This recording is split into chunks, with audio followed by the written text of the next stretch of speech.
to it. I'm going to get right into it. Um, we have a prophet among us. We have a prophet among us, a messenger, one who is sent by the Creator to restore some things. I know you were fooled that there's no more prophets is going to be sent past the so-called Jesus. I would say the impostor, the Messiah that was given to us by Rome, who was named Jesus. I believe you believe that after him there will be no man else to come. But I'm here to tell you, ladies and gentlemen, that we have a ravenous bird among us. You can find that written in the book of Isaiah, Yeshayahu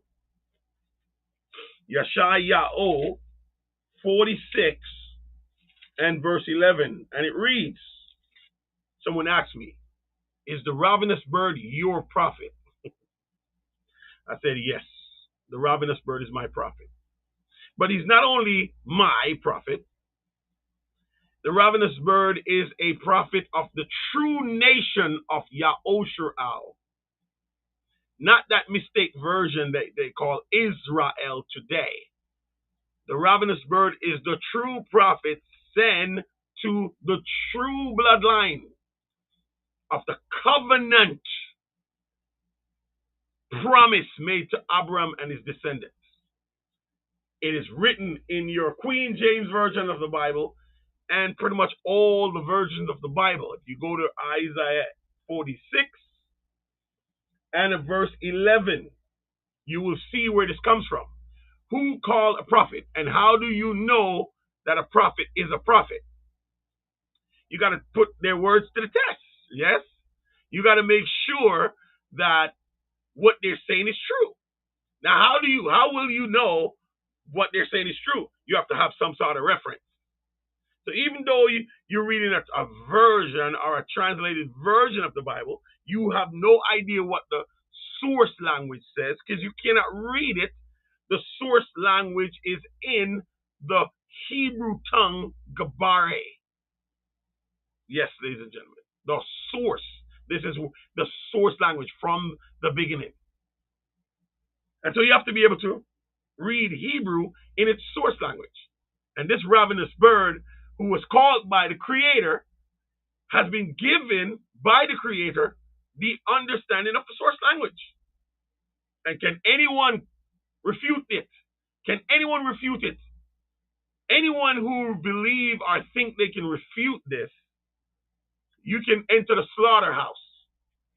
We try to have that every Tuesday, where you can bring your facts, your proof, writings, magician, Obeah, anyone you want to bring, and say, all right, disprove this man. We're calling you out. We're calling you out. Disprove this man for yourself. Because again, like I said, we're calling you out. We're calling you out. Just making sure we can hear you. You can hear me. I am calling you out. Because I'm telling you that there's a prophet among us, one who can read and write and speak fluently the source language, that which they claim is lost. And they only give us the modern Hebrew script. Well, in Isaiah 46 and verse 11, this is the Creator speaking. And just so you know that it's the Creator speaking, let's go to verse 8. Isaiah 46 verse 8. Remember this and show yourselves men. Bring it again to mind, O you transgressors. Remember the former things of old, for I am Yahweh. See, it's not me who's speaking this. It's not the writer who's speaking this. It's the Creator himself. I am God.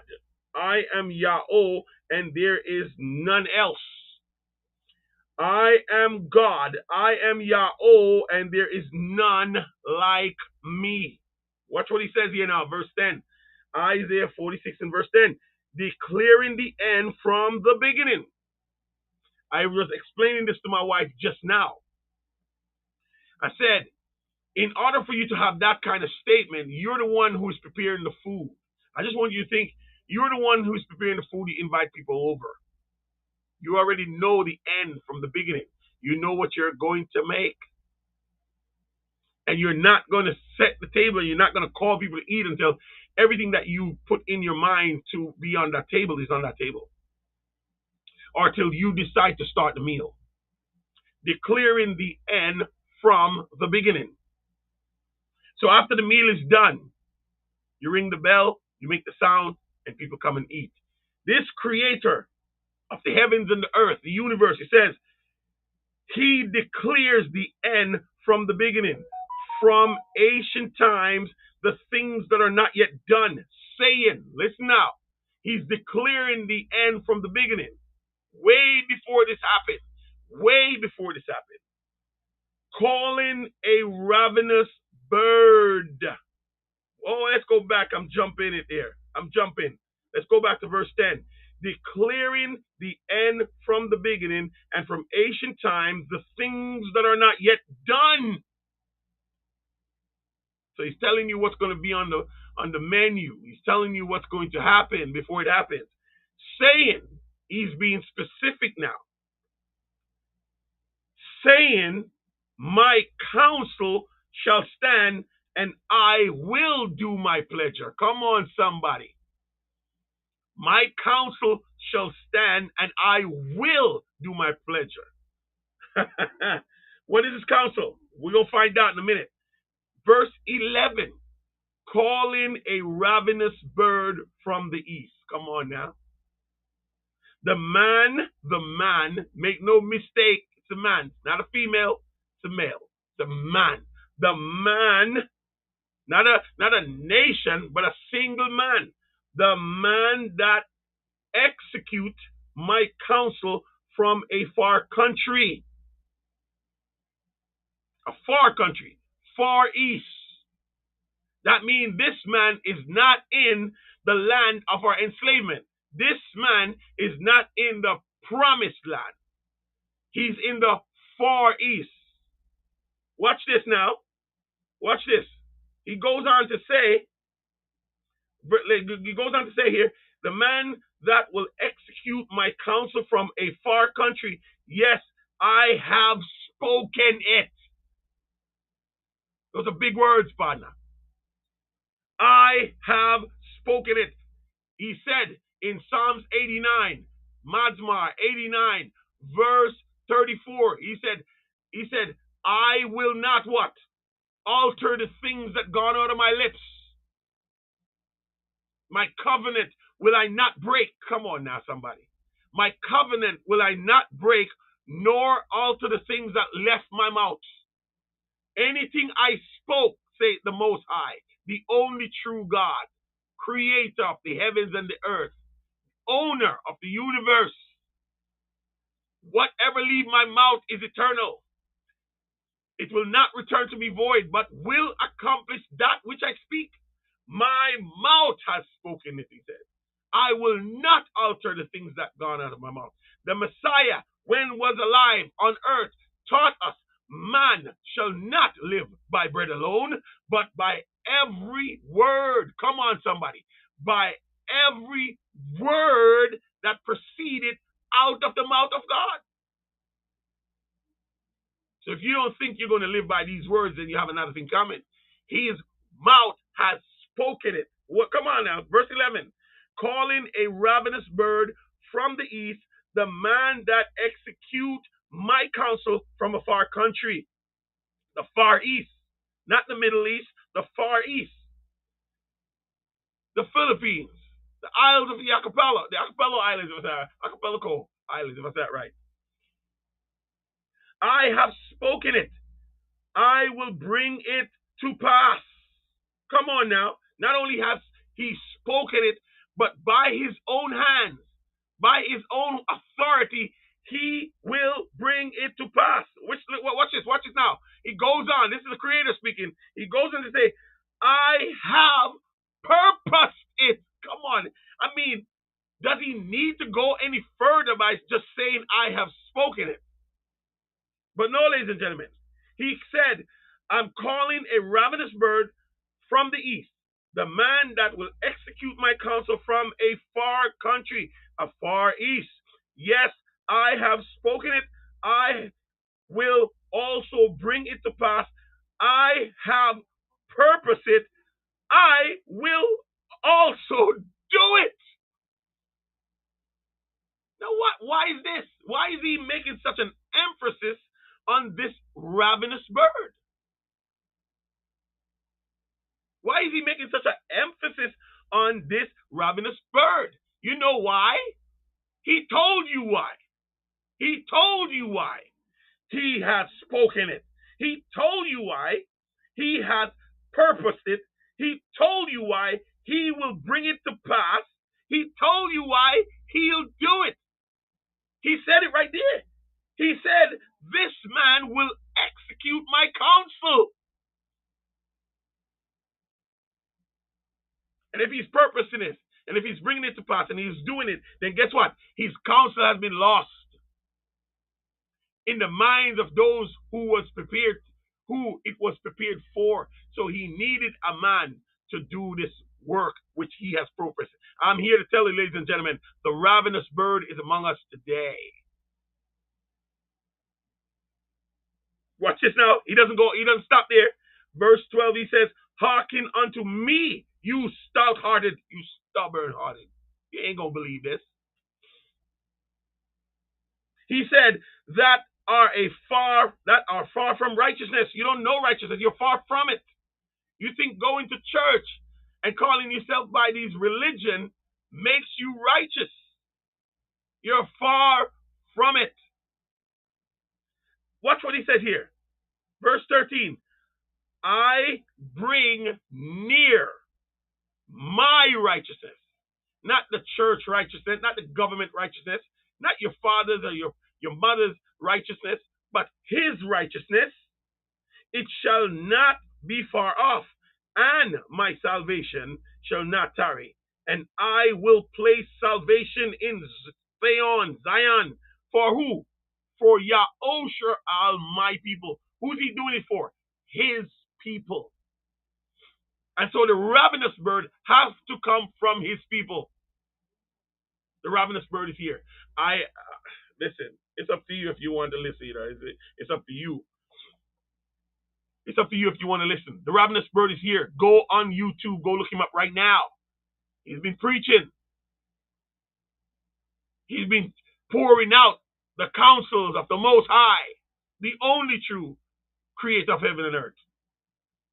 He's been pouring out the counsel, restoring the word, and bringing it in its true form so you can understand and know for certain for yourself, thus saith Yahweh. So I suggest right now that you go and look up the ravenous bird, Ravenous, ravenous bird, the raven bird, man, Yahoda Bandor, man. Go look him up. The ravenous bird, RAVENOUSBIRD. Check out this topic, the true name of the Creator, true name of the Creator, and then second, brought by ships. True name of the Creator, I have 3 series. Watch them all. Brought by Ships has 4 series. Watch them all. I want to give you 2 more, but I figure if you go through these 2, you will understand. All right. Now that you understand that this is done for his people, not for the world. He's not the Messiah. He's not the Mashiach. He's not an impersonation of the Shiach, the Messiah. He's not Moses, Masha. He's not Elijah or none of the prophets that came back to life. He's not John the Baptist. He's the ravenous bird, Yahoda Bandor. That's who he is. He's called separate. To what? Listen to what the Creator said, ladies and gentlemen, to bring righteousness for his people. For his people. So the ravenous bird is for us. Who is this us? Who is this people of the covenant promise? The seed of Abram. These are they that can trace their lineage through the Atlantic slave trade. OMPP. Only Middle Passage people. So if you can't trace your lineage through the Atlantic slave trade, I'm really not talking to you. However, there's a door prepared for you that you can come through. There's a door prepared for you. If you cannot trace your lineage through the Atlantic slave trade, I'm telling you that there's a door that is prepared for you. You can walk through it or not. The Messiah tells you anyone who comes to the window is a thief. Anyone who comes through the back is a thief.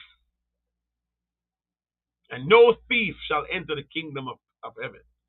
And that's in violation of the commandment of Yahweh, the Torah. No thief. There's a door prepared for you, and you can find that in the book of Yeshayahu, Isaiah 56. Read it 1 through 10. That's your way of coming in. Ain't nobody dying on no cross to bring you into this kingdom. Even the Messiah tells you, but no one taught you this, or they skipped over it. The Messiah, when he was here, told you he was sent only to Yahushua. He wasn't sent to the world. He wasn't sent to the world, ladies and gentlemen. He was sent only to the lost sheep of Yahushua. Now, you notice I don't like to use the word Israel. I don't use the word Israel because if I use the word Israel, you're not going to see me. You're not going to see my people.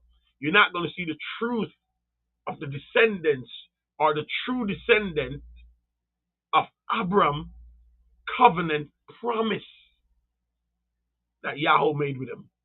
See, he made this covenant with the descendant, with him and his descendant forever. The covenant promise did not go to Ishmael. It did not go to Esau. It went to Isaac and then Jacob and then us. So you must understand this. I don't have time to break all this down. You want to hear the breakdown, you go on my YouTube channel, Michael Sewell SR. I have it all there. Michael Sewell SR, it's all there. Everything I've been preaching from the time I was a Christian till now. And yes, ladies and gentlemen, I said it. I was a Christian. I'm not a Christian anymore. I am not a part of any religion on this planet, any religion at all on this planet. Because you understand truth. And when you understand truth, you have to reject lies. And so let me make this bold statement to you. If you have not heard it before, you're going to hear it. I think I'm the only one on earth preaching this message. I honestly do, because I have not heard anyone preach this message or say what I'm about to say right now to you. I have not heard it anywhere. Maybe you have heard it. If you have heard it, tell me where you heard it from. But let me tell you this. I'm going to tell it to you now. No kingdom on earth, no government on earth, no nation on earth, no religion on earth, and no church on earth worship the Creator God. I think I'm the only one that's preaching that. I think I'm the only one. No kingdom, no government, no nations, no religion, and no church on this planet right at this time worship the Creator.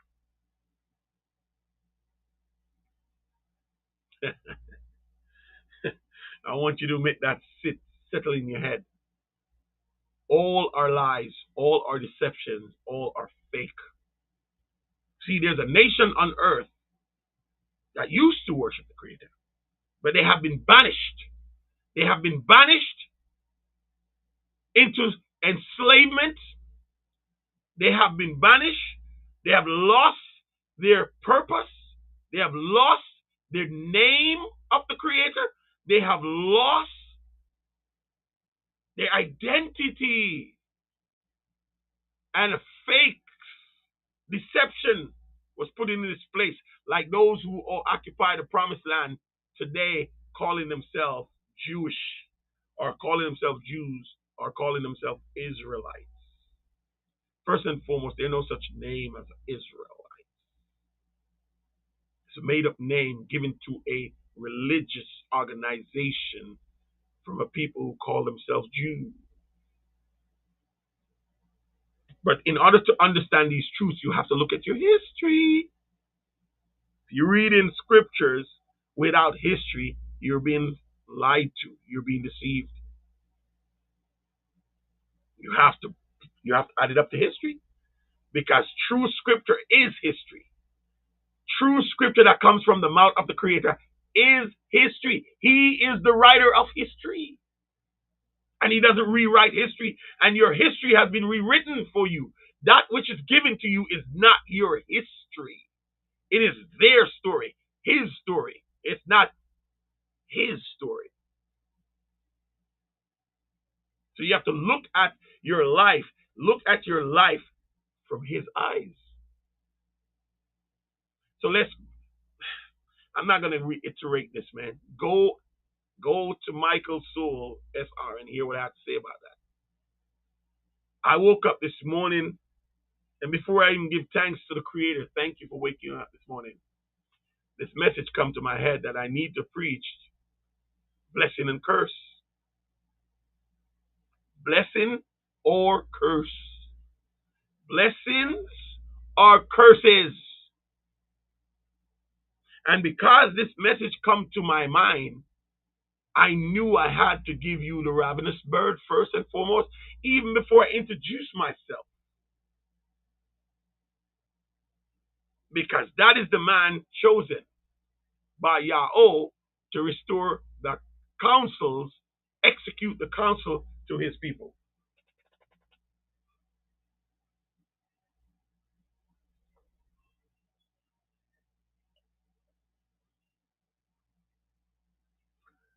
All right, let's get it. The reason why I told you those people who are personating the covenant people of God, those white flesh, white-skinned people, are not the truth, are the true Hebrews. And history will prove that. The people of the book were enslaved. They went through slavery many times. The people of the book is still a slave today, even after the Emancipation Act in the 1800s. So let me give you some history that hopefully will free your mind. You see, I'm an educator. I'm one that was sent to free your mind. All right, now let's look at it. And this is just from a common sense perspective, because I know I'm dealing with people here who are looking at me who have common sense.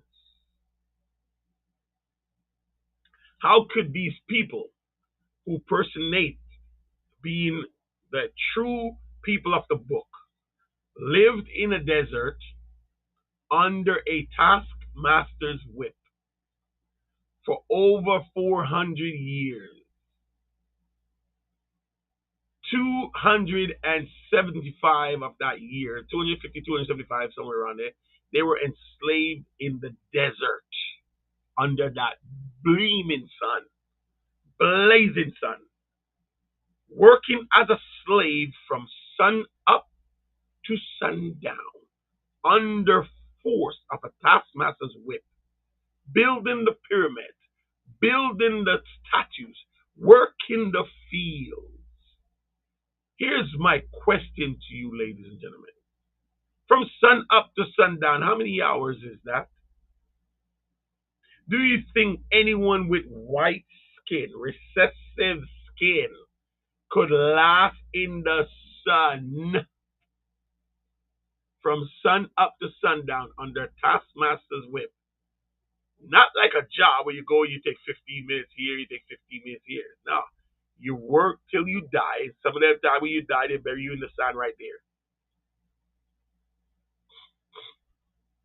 You seen slavery in modern time. You see slavery in modern time. I'm talking about just compare that. Just compare enslavement in modern time from 1619 to 2019, the 400-year span where they claim it.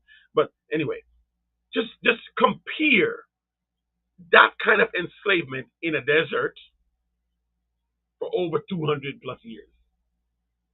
And ask yourself, could any recessive skinned people survive that?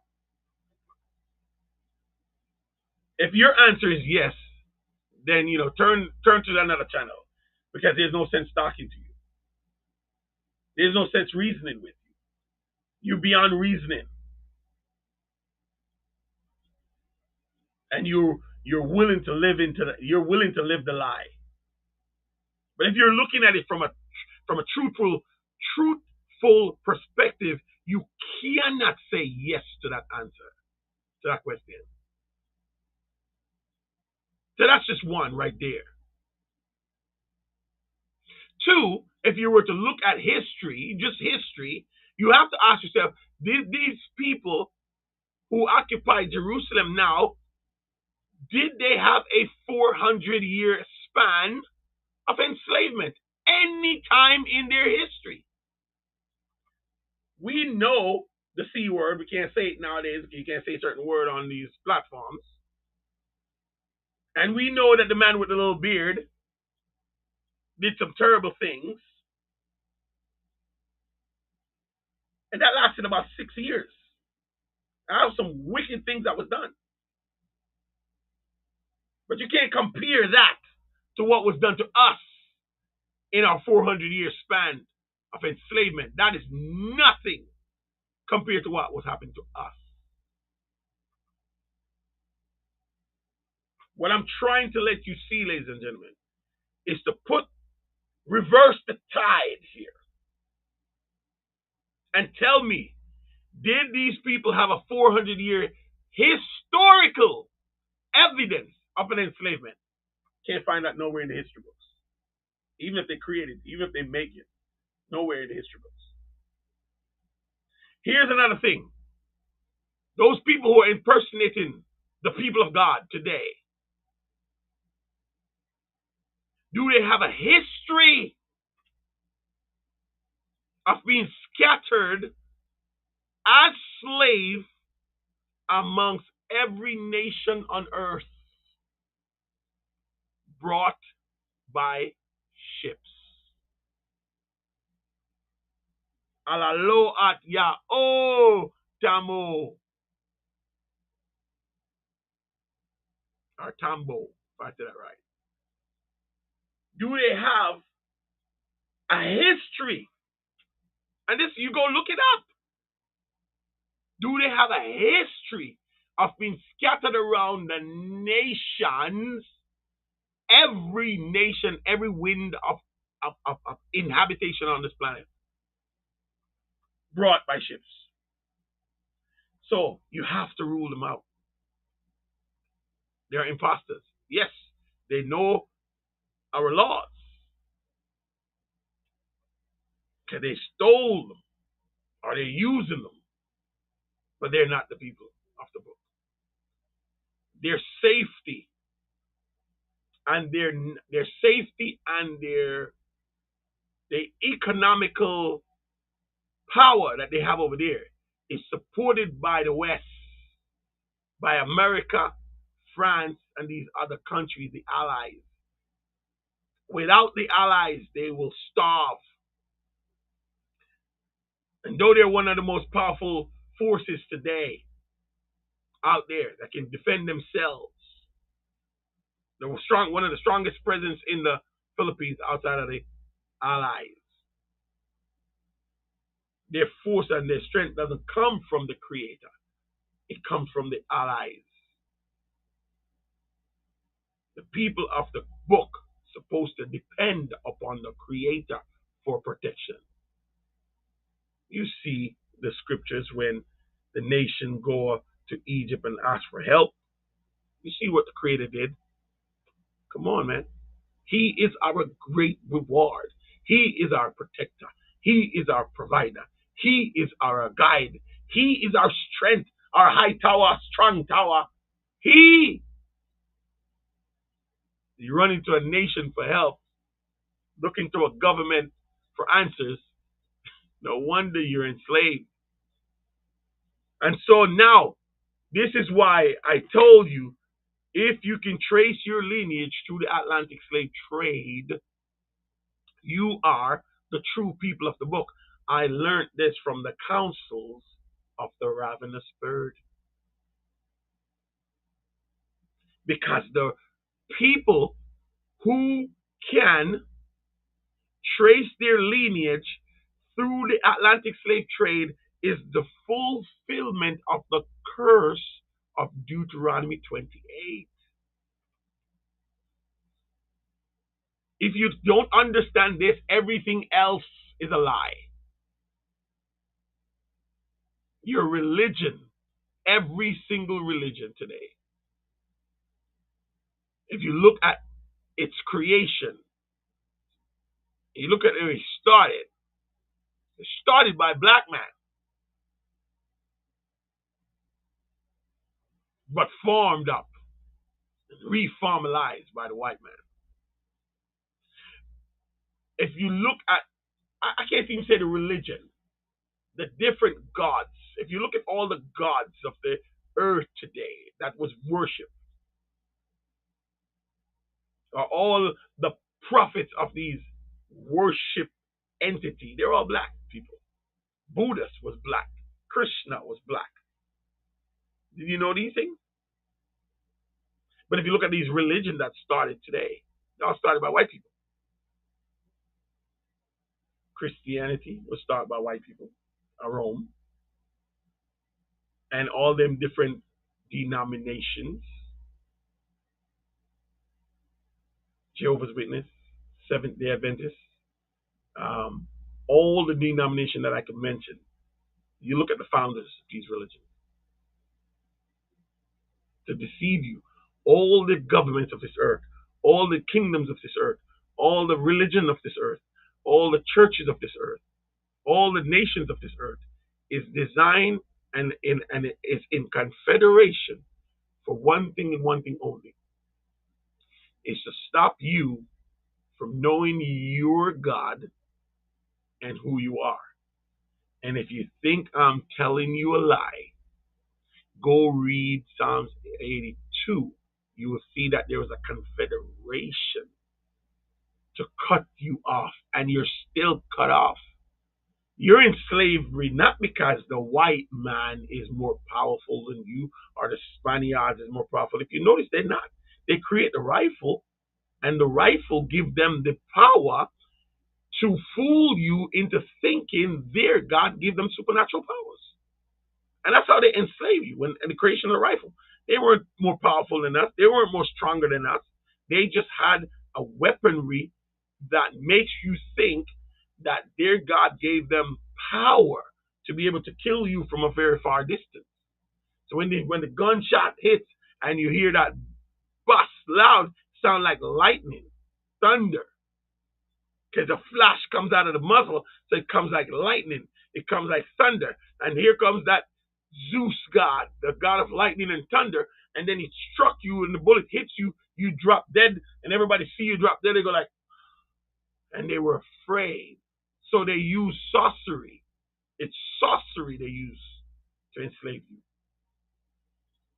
And then they dress up their God into this gob that they call Jesus to look like them.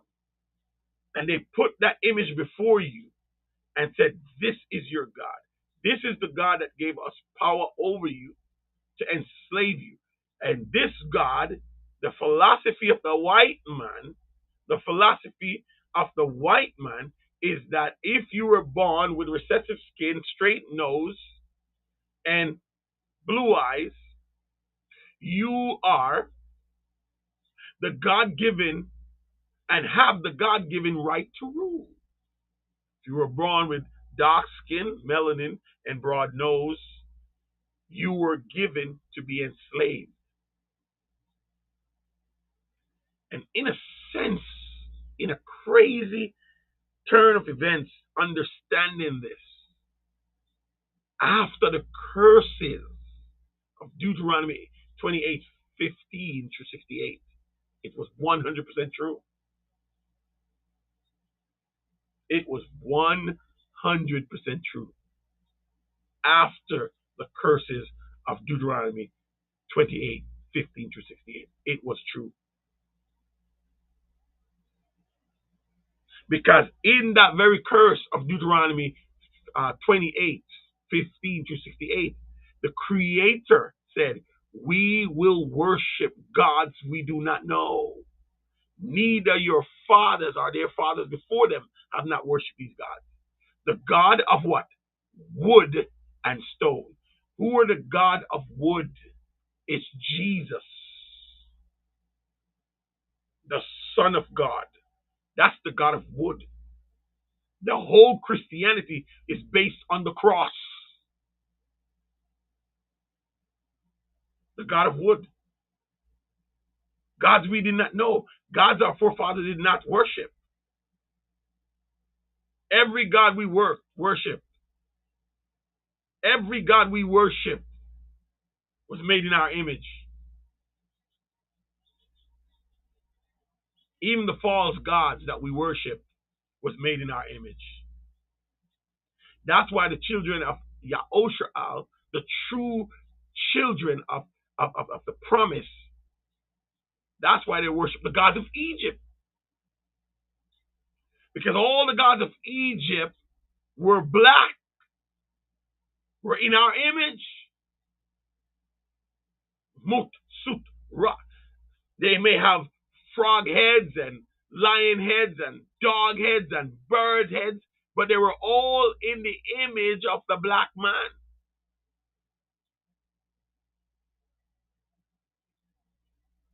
But for the first time in our history, we worship a God that was not in our image.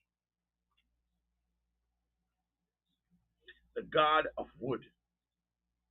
The white man. The white man's God. Everybody thinks Jesus is the God of the world, and no one can come to the Father but by him. And he died on the cross for our sins. But if you really was to stop and look at it, where have you been told that? How have you learned that? Where did you were taught that? You were taught that in the New Testament, weren't that? Because there's no place in Old Testament where that was ever taught.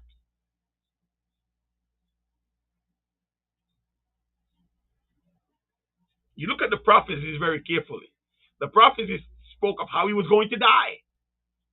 And it never said he was going to die on a cross. It said he was going to die on a tree. He was hanged from a tree and none of his bones were broken. Never told you you're going to die on a cross. But what I want to draw to your attention is that the New Testament in New Testament times were not written. The New Testament was not written in New Testament times. Matter of fact, I have a history somewhere of it. If you were to look at the history of when the New Testament was written, I think it was 200 BC AD, I think, or somewhere around here. I don't have the numbers in front of me, so don't make me out to be a liar. Okay? The New Testament was not written in New Testament time. In other words, what I'm saying is that there was no doctrine of the New Testament in New Testament times. And that's what you hear about this cross thing. Now, if you really looked at the Word of God, If you're really looking, first thing he said about himself, I change it not. Come on now. I change it not. That's what he said. He said he don't change. I looked at the Old Testament, I see this God wiping out the whole world of non-believers, of people who go against his laws. Save only 8. I look again and I see he destroy cities, burn up cities. Sodom, Gomorrah, Nineveh, burn. People were in those cities. Millions of people lived in those cities. Burn to crush. I see nations destroyed in the Bible.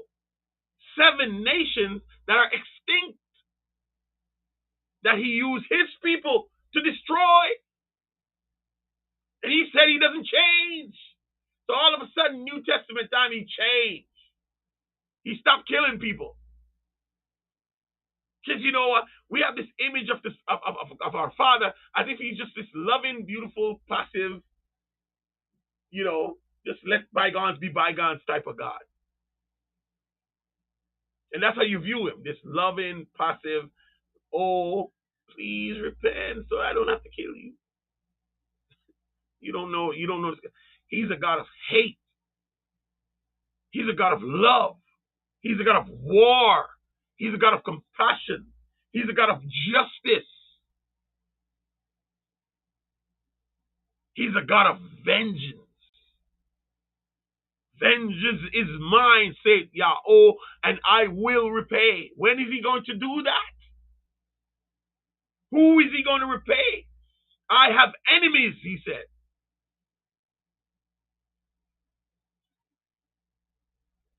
Punishing the sins of the fathers upon the children, visiting the sins of the fathers upon the children unto the 3rd and 4th generation of them that hates me. That sounds personal. He's going to punish my sins. He's going to punish my children for my sins. And people looking at that and go, oh, he doesn't do that no more.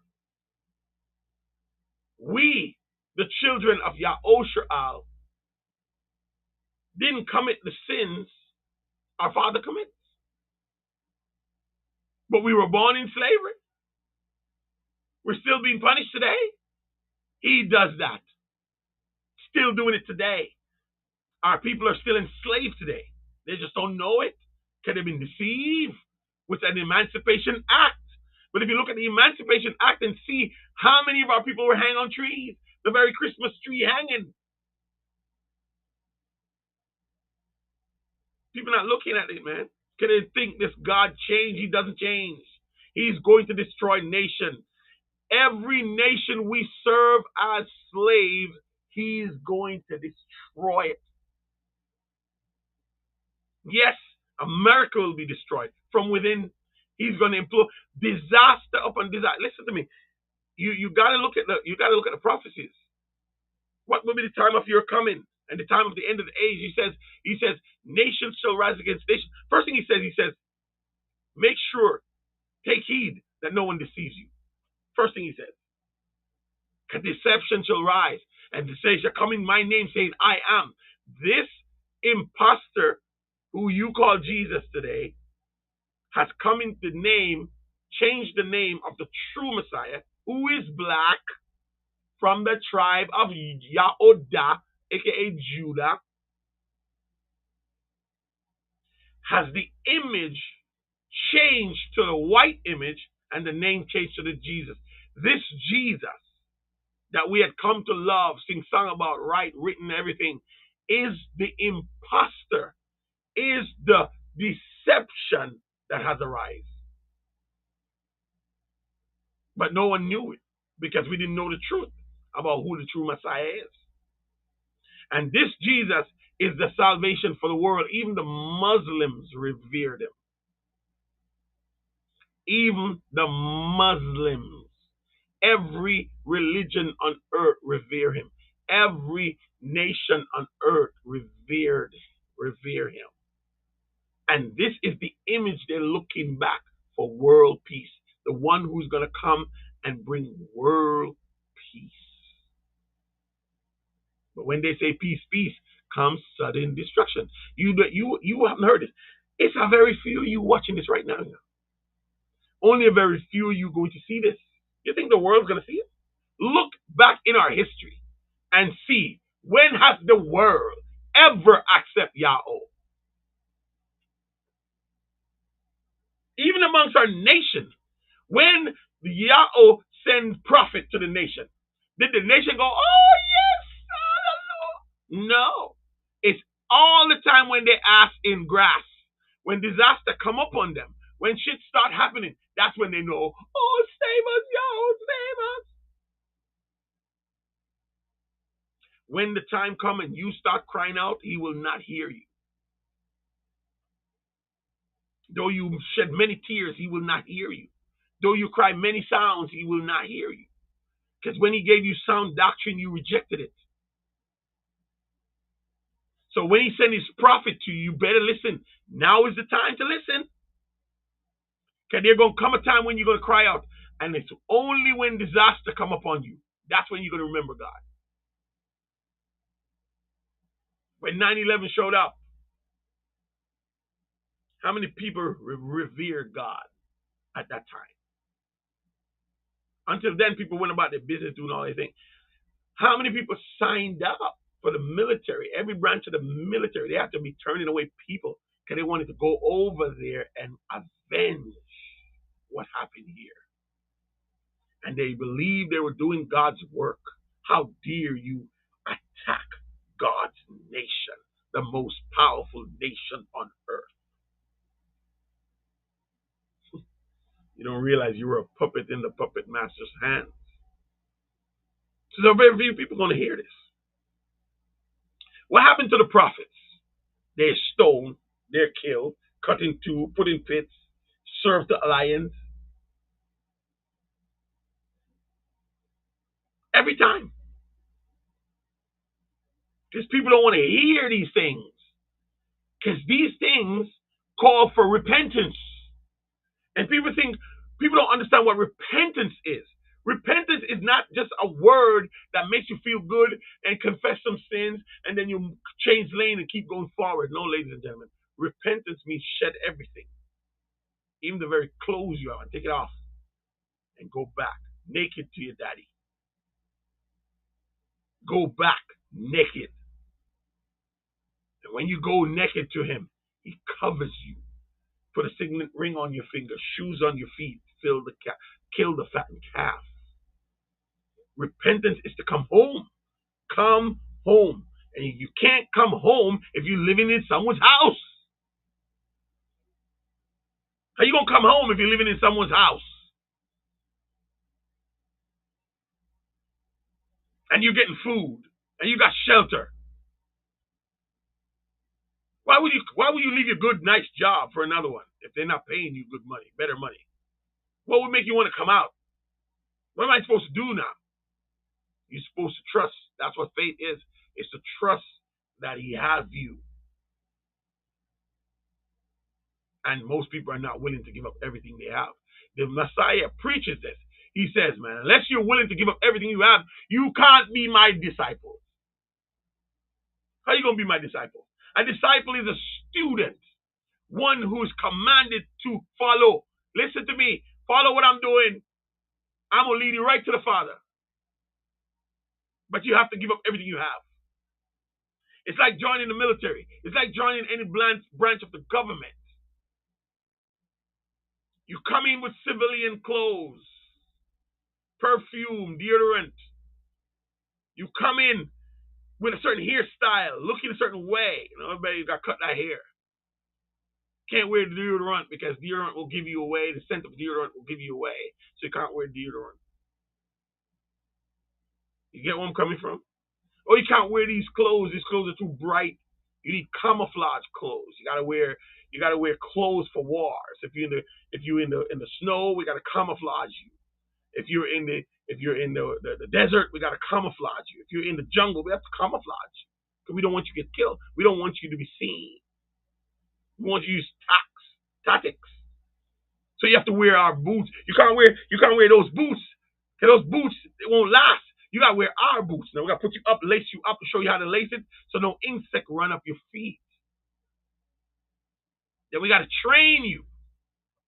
We gotta train you for the condition in which you're going to fight. If there's no winter, I can't train you for winter. If you're gonna fight in the desert, I gotta train you for desert fighting. If you're in the jungle, I have to train you for jungle fighting. If you're in the weather of winter or snow, I gotta train you. Or better yet, I gotta train you in all situations just in case. So it's gonna take some discipline. You can't sleep 8 hours a day like you normally do. I'm gonna wake you up in the middle of the night. So you may have to get up in the middle of the night. I'm gonna train you to survive on this much food. Because you might be in the jungle, you can't get to food and water. So I gotta train you where to find water, how to get it out of the leaf or get it out of the bark of the tree, or how to dig for it. You may have to eat some things that you don't want to eat. Some bugs. Which bugs is good to eat? Which worms give you protein? I've trained you how to find food, how to survive. So your civilian life has to be put behind you. So most people don't want to give up because they know what they have to give up. But you see, no one taught you what you're receiving. See? And that's why you're afraid to give up everything you have. You don't know what's on the other side. The kingdom of heaven is like treasure in the field. When a man finds it, he hid it again. He goes away, sold everything he has. Everything he has. He come back and buy the field. So what are you gaining? Let's put it this way, ladies and gentlemen. When you plant a single grain of corn, you plant one corn. You say, oh man, all I have is one corn. And you're looking at everybody who has maybe 10, 15, 30 corns, 100 corns, and you're forsaking the one corn you have. And you're considering whether to eat it so you can live or plant it. You know if you plant the corn, it's going to take some time before you get a return. And if you eat the corn, you might eat it and die. And so, but what you don't know is that one grain of corn, if you plant that bad boy, in a couple of weeks, couple of months, maybe a month or so, or a couple of weeks, that one grain is not going to give you back one grain. You're going to get one stalk that comes up, but that one stalk is going to give you multiple grains, multiple stalks. I have seen stalks with 5, 6 stalks. I've seen stalks 4. And I've seen those stalks sometimes have double stalks. So that one grain is, by planting it, going to multiply exponentially. Now, what if you do that again? What if you plant all of those? You see what I'm saying? That's what the kingdom of heaven is like.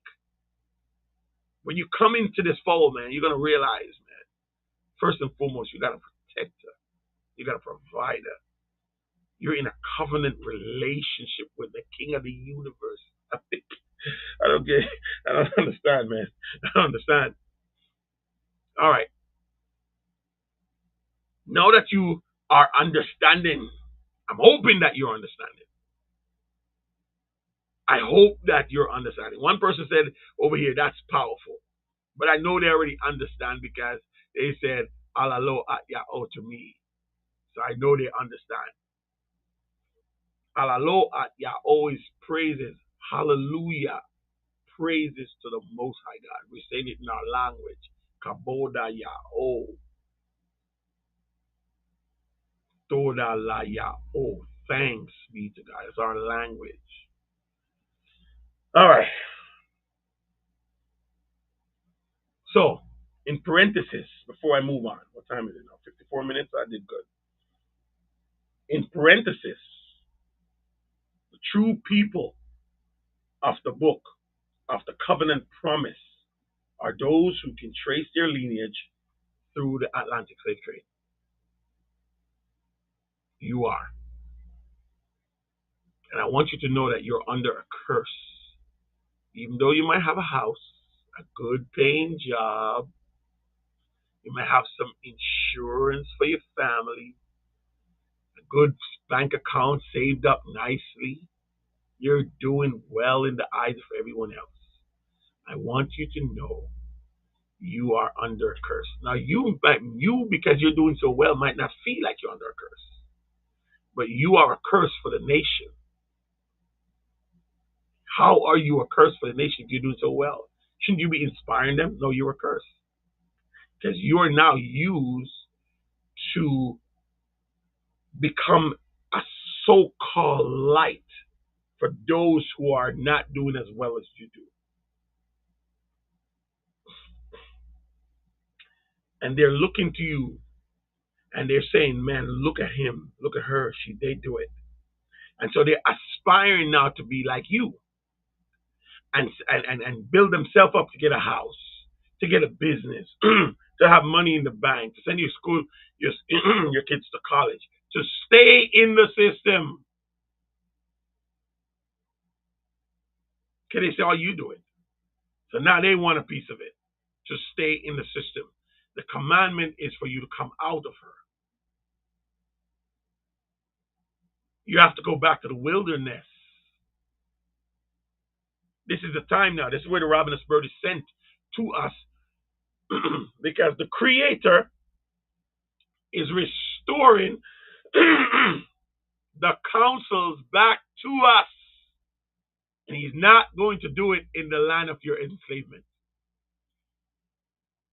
Good luck if you think He's going to save you out of Egypt and keep you in there. You, according to the prophecies, according to Deuteronomy 28, was slated to go back to Egypt again by ships. Now we know that it wasn't the modern Egypt that you went back to. You went to you didn't went back to the ancient Egypt, sorry. You went to modern Egypt, the land of pyramids, America. That's where you find all these pyramids. There's more pyramids in America than there are pyramids in Egypt. I wonder how much of y'all know that.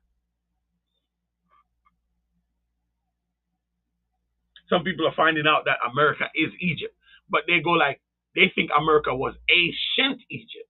America is not ancient Egypt, but America is Egypt. Land of the pyramid. You see the Nomex head? Where did they find them? Come on, man. Pyramids in Mexico, pyramids all over the world. You know why? We were shipped all over the world. But those pyramids are ancient. They were there before the Atlantic slave trade. They weren't built after the 1600s. They were there before. The indigenous people of the planet were all black people. That's why indigenous. You have to look up the word. The whole world was populated with black people. Where white people come from, that's another story. And we know that white people come from us. There's no land where you live that change your complexion and change your hair. And oh, they live in the Caucasus Mountain and live in the snow, and that's why their hair become bleach and their eyes become bullshit, man. Come on. It's all bullshit.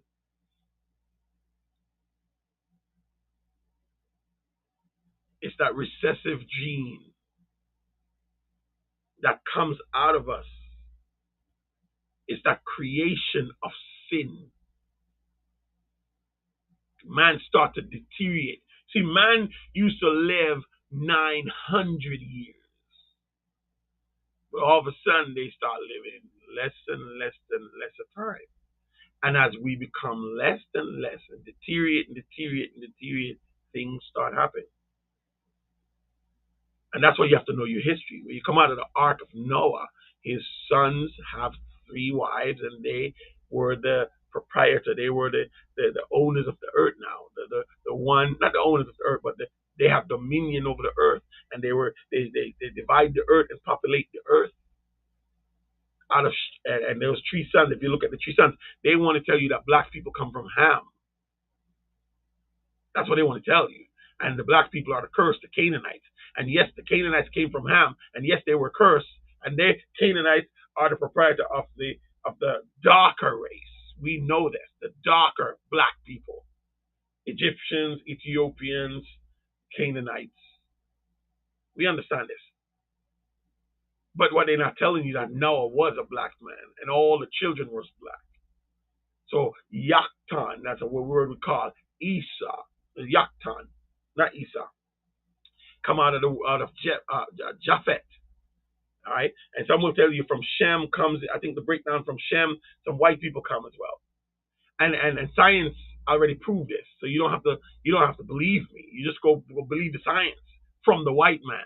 It's the white man giving you these science. Not it doesn't come from black people, come from white people, and they're telling you that the recessive gene came from the dominant gene. That means black people did not come from white people. White people came from black people. So whether you know it or not, we are your fathers and your mothers. I know that sounds crazy, but it's true. White people are telling you that the oldest living skull that they date millions of years that they found today is a black woman, which they named Lucy. You go look up the science.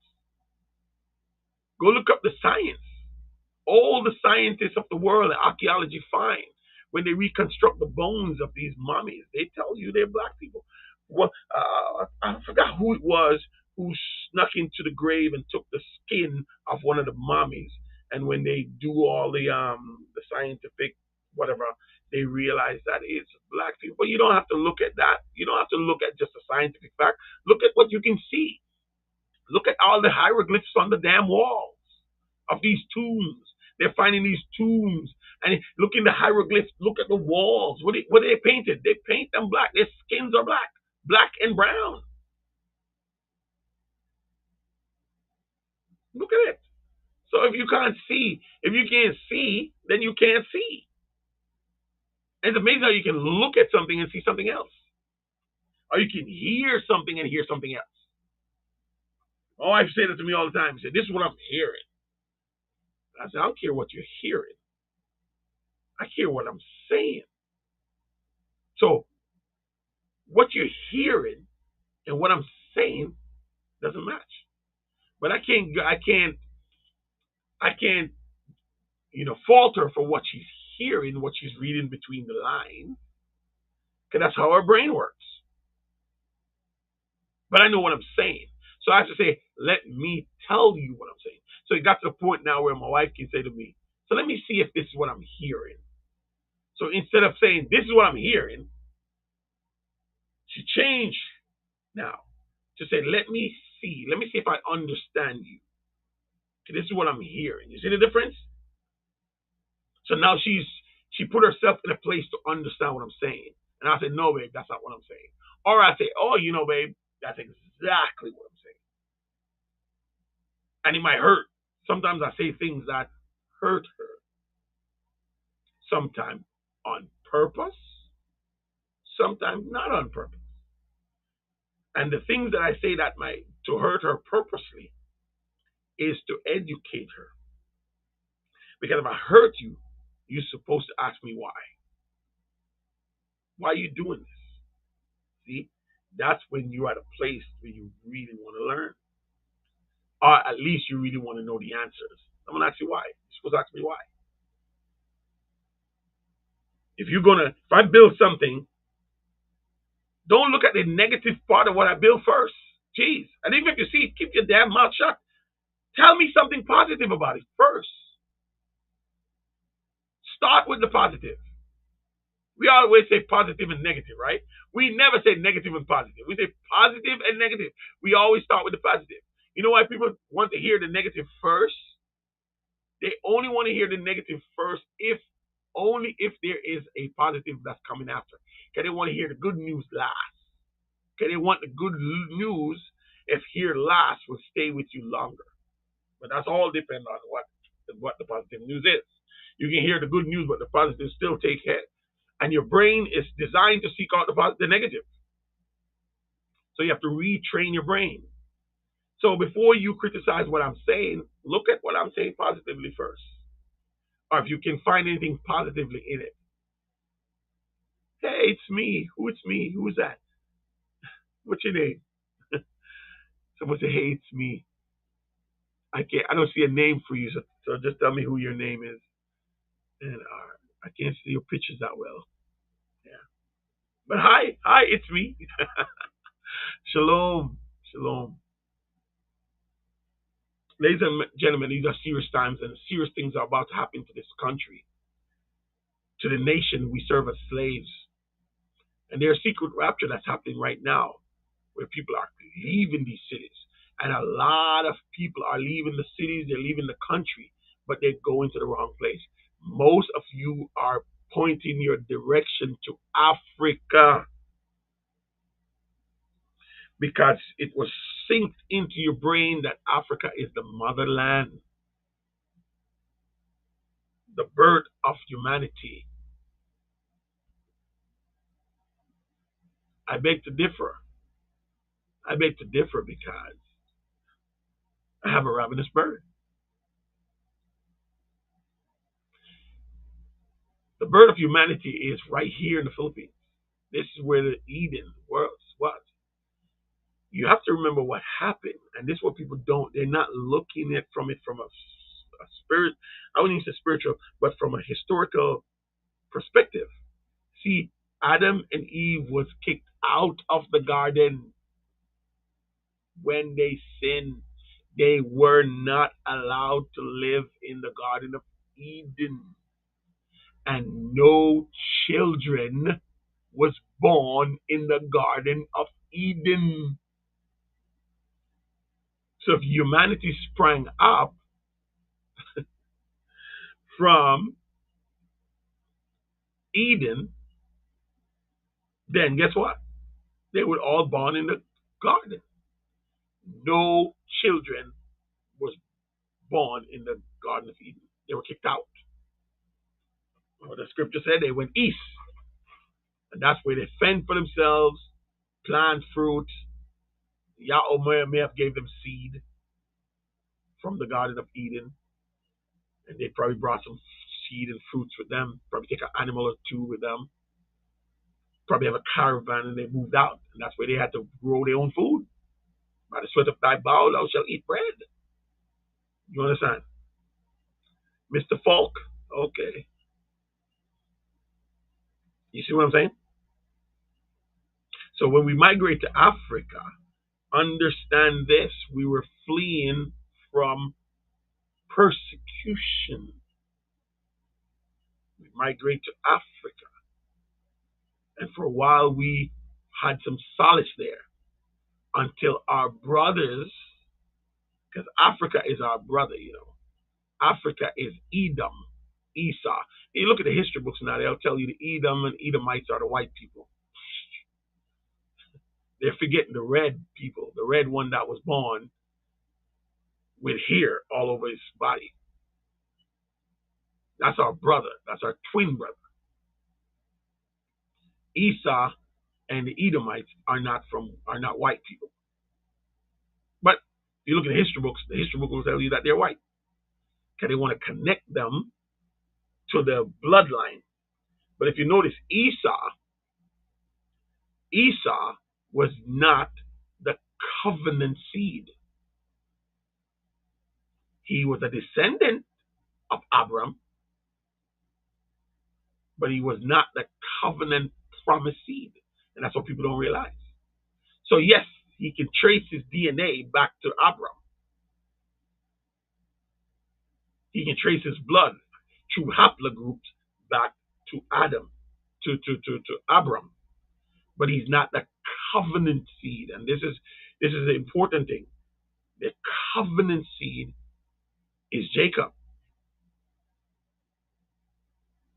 You see what I'm saying? So when you understand these things, it brings you into a right understanding, a renewed mind, converted mind, a born again mind.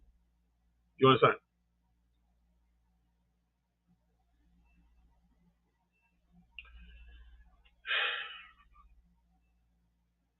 All right, I'm gonna take the next. I'm hungry. I'm really hungry.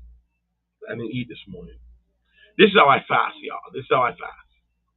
And some people go and fast for for answers, and that's very good, to fast, seeking attention from Yahweh, seeking knowledge, understanding, insight. It's good to fast.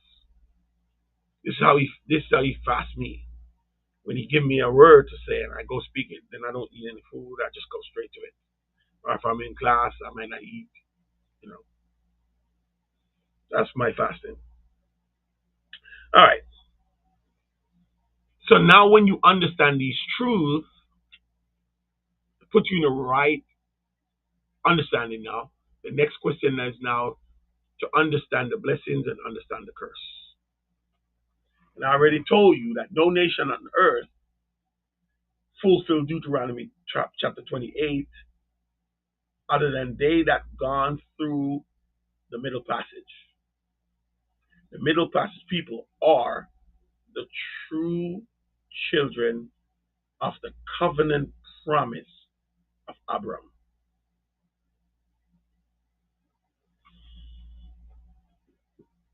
In Exodus 19, they were given a task. And the task that was given, or ultimatum that was given, or the statement that was made to them by Yahweh was, you've seen what I did and how I brought you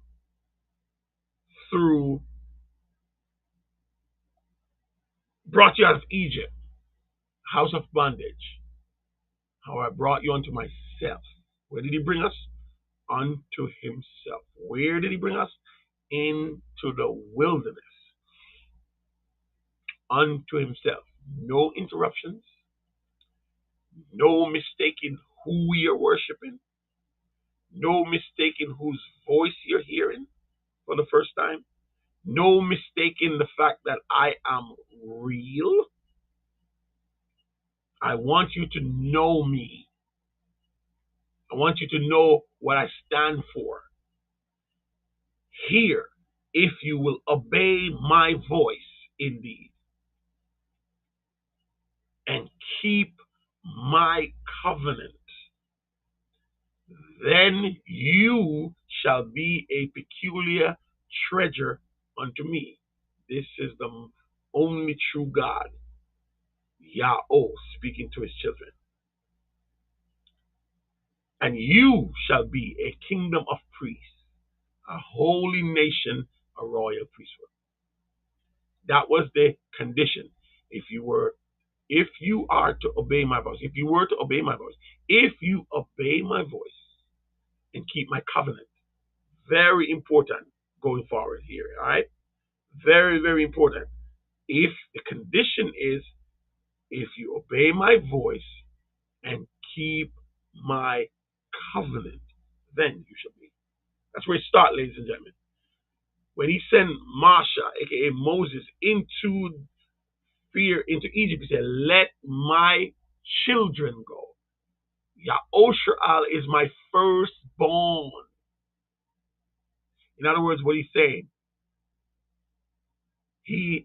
we are his sons and daughter, the nation.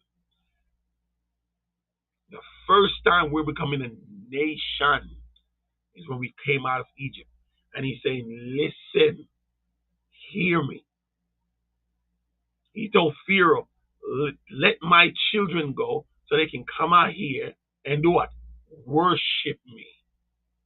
You must understand, ladies and gentlemen, true worship is obedience to his voice and the keeping of his covenant.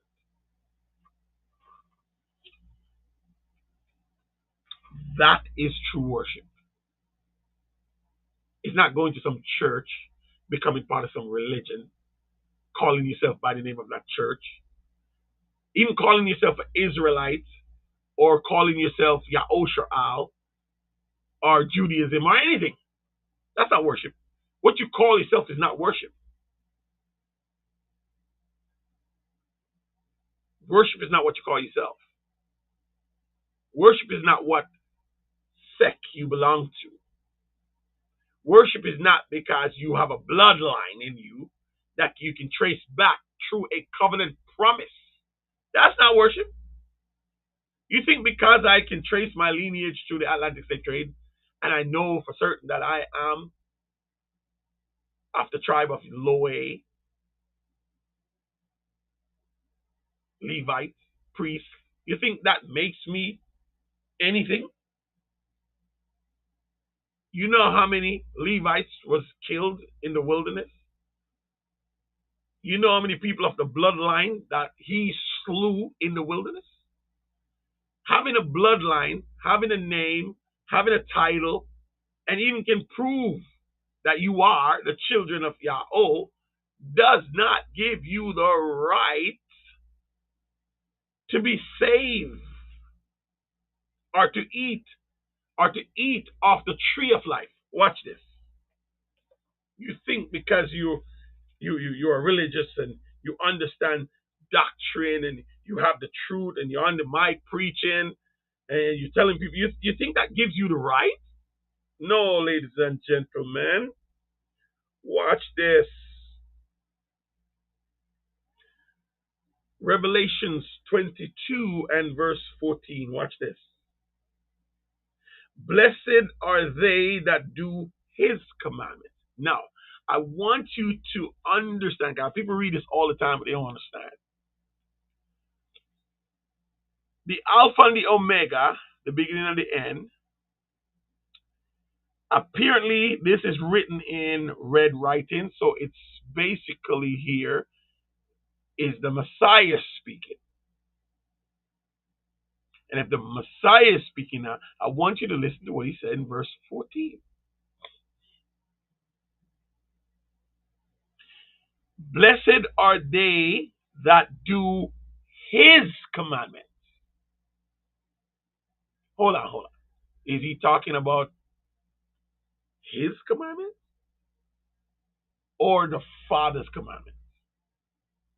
You see? He's not pointing to himself. He didn't say, blessed are they that do my commandments. He said, blessed are they that do his, the Father's commandment. Watch this.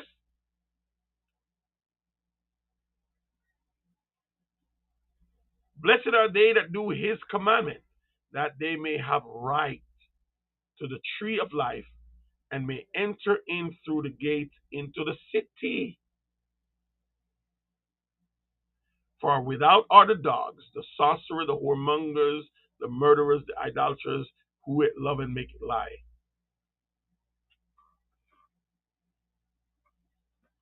So what will give you the rights? How do you get the rights? Do you get the rights because you are a bloodline? Do you get the rights because you have knowledge?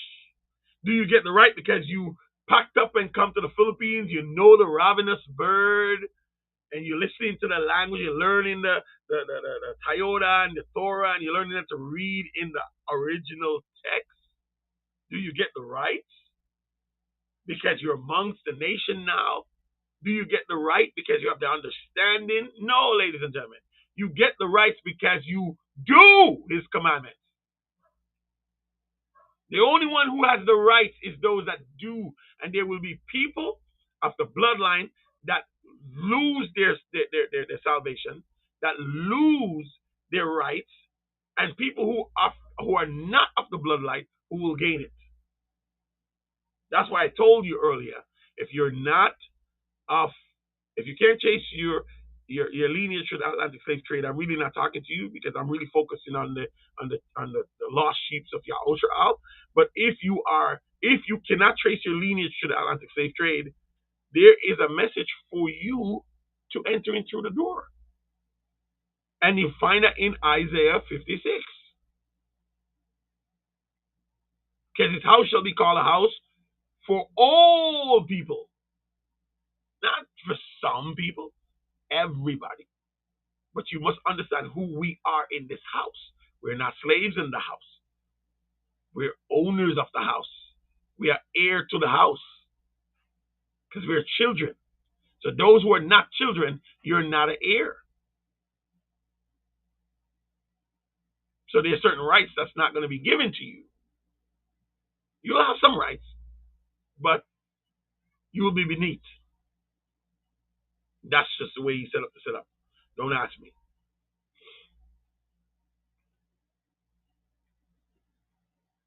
All right. So we understand now. The way you get in is through obedience, through his voice and his covenant. And so when he brought them to the Mount Sinai, this is how you worship me. This is how I am to be worshipped. This is how. This is what makes you peculiar. This is what makes you my children. This is it. This is how you show your love for me. This is how the world will know that you belong to me. This is it. This is it. And then he thunder the Ten Commandments. I wish I could read them all in the language, but one day you'll hear it. One day you'll hear it read in the language. Waya the bar. I can read a little bit of it, but I don't want to embarrass myself here and embarrass you. I'm still working through it in our language. You know what I mean? Let me see something here. Let me see if I can touch on it a little bit here. Let me see if I could touch on it a little bit.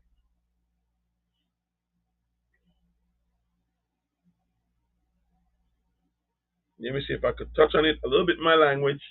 This was the act of worship. Come on. Let me see here. Let me see here. Come on. Let me see if I can touch on it a little bit. I may have lost the page. Wait. All right, I think I know where it is. All right, wait. Give me a second. I want you to get a glimpse of what it sounds like in the original language.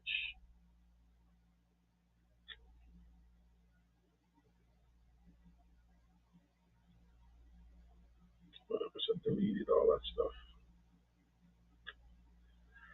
Ay.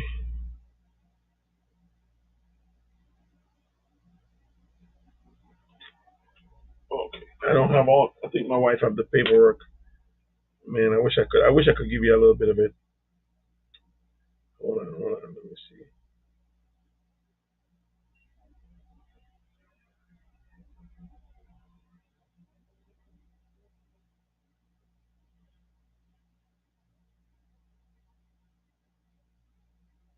Yeah, I think it's deleted here. All right, I wanted to give you a little bit, but I can't remember it off the top of my head. But start like why yada bar, a la aim, something. But anyway, here's the act of worship. And Yahweh spake all these words, and God spake all these words, saying, "Listen to me, I am Yahweh." This is an introduction. I am. He's speaking his own words, written with his own fingers. This is not Masha speaking for him. He's speaking to them plainly. Read Exodus 19. You see what happened. The whole condition that brought him to the land of the wilderness. And he says, "I am Yahweh." And Yahweh spake all these words, saying, "I am Adonai Alaim. I am Yahweh, which have brought thee out of the land of Egypt, out of the house of bondage. Thou shalt have no other gods before me." See, he's giving them an understanding of what he expects them to do. Thou shalt have no other gods before me. Thou shalt not make unto thee any graven image or any likeness of anything in heaven above, or the earth beneath, or in the waters under the earth. Thou shalt not bow down thyself to them, nor serve them. For I, Yahweh, am jealous. Yahweh, it actually means that his name is jealous. It means that his name is set apart. How we read it here in English language is that it is as if he's jealous. like a man would be jealous over a woman, or a woman would be jealous over a man. No, this word jealous here means his name is set apart. Nothing must come near it to it. Nothing. A matter of fact, you're going to look at the next commandment and see how dangerous it is to use his name in a disrespectful way. Watch this now. So let's continue. And that's the way he says, visiting the iniquities of the fathers upon the children unto the third and fourth generation of them that hate me, and showing mercy unto 1,000 generations of them that love me and keep my commandments. Now, you see this? When he say, I'm going to visit the sins of the father, the third and fourth generation of them that hate me, who is he talking to? Many people think this is for the world. The world is under condemnation. The world is slated to be destroyed. He wasn't talking to the world. The world was not present when he handed his commandments out. It's only the children of Yahushua, the mixed multitude that came out of Egypt. This is what he was talking to. He wasn't speaking to the Philippines, not the Philippines, the Philistines. He wasn't speaking to the Egyptians. They were destroyed in the sea. He was not speaking to the Canaanites, the Amorites, the Amalekites, the Perizzites. He wasn't speaking to the Hittites. You get where I'm coming from? They were all living at the time. He wasn't speaking to them. He was only speaking to the children of Yahushua.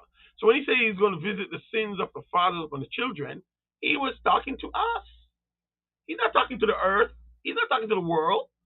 The world is slated for destruction.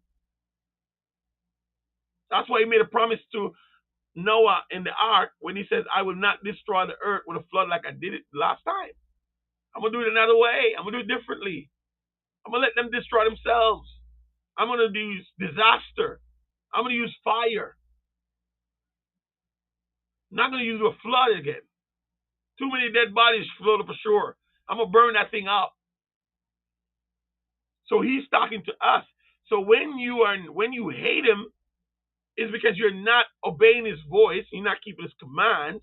He's going to visit your sins upon your children. That's why we're enslaved. Generations of enslavement. But then he says, showing mercy to 1,000 generations of them that love me and keep my commandments. To love him is to keep his commandments. They're hearing this for the first time, y'all. For the first time, they're hearing this. They have to remember they came out of Egypt. In Egypt, they worship multiple gods. Why would not the Israelites have multiple gods worshiping too? They would, because the Egyptians were the most powerful nation on earth, and they had multiple gods.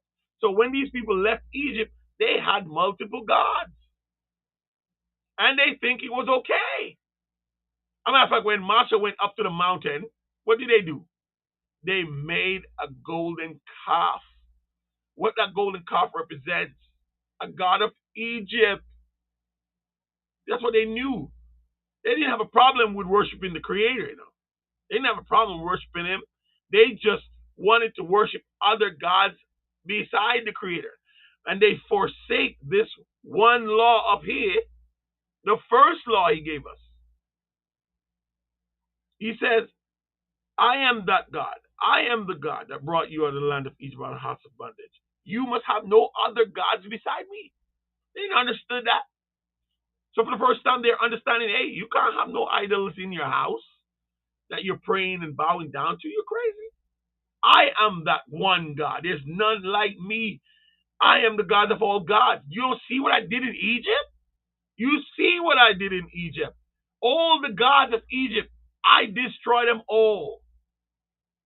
I show you and the Egyptians that I have power over that which they worship as God.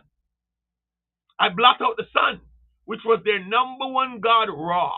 I blot out the sun for 3 days, showing you I have power over the sun. All they god, Mut, Tut, they frog god, they animal god. What do? He kill off all the animals with disease. The fish god, what do? He turned the river to blood, and everything in the river died. The frog god. What do? He sent frogs, mosquitoes, flies. They worship the wind. What do? He make the east wind bring locusts, the wind that they worship. He make the wind bring locusts and eat up all their vegetables. They worship the god of culture and vegetarian and fertility. He destroy them. He make wombs come upon their bodies, womb them up with all kind of sores and stuff. He was showing them, so he was teaching them.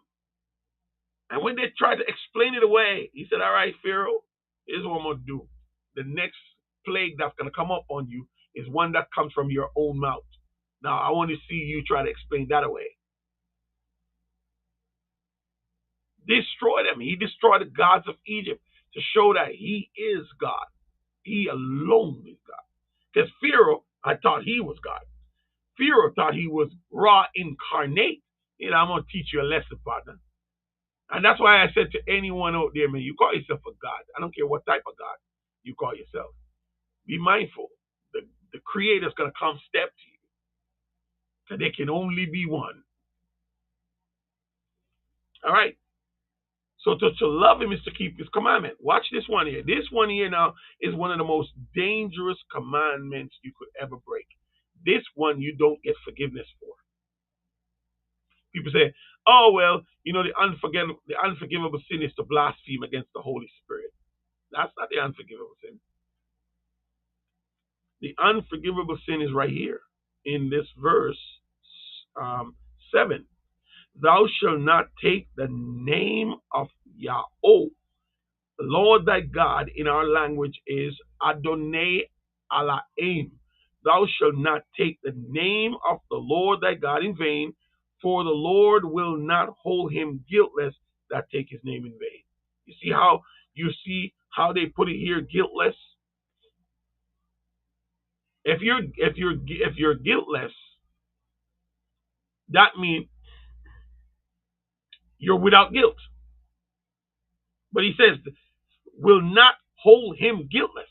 That means you take this name in vain or use it in a disrespectful way or dishonored way, there's no forgiveness. His name, let me tell you something about this. Let me tell you something about his name, Yahweh. Y'all hear we calling and shouting the shofar when we use the name Yahweh, because we never had the name after enslavement. And we got the name back, and the name is such a music to our ears. It's such a music to his ears to hear his children shouting his name.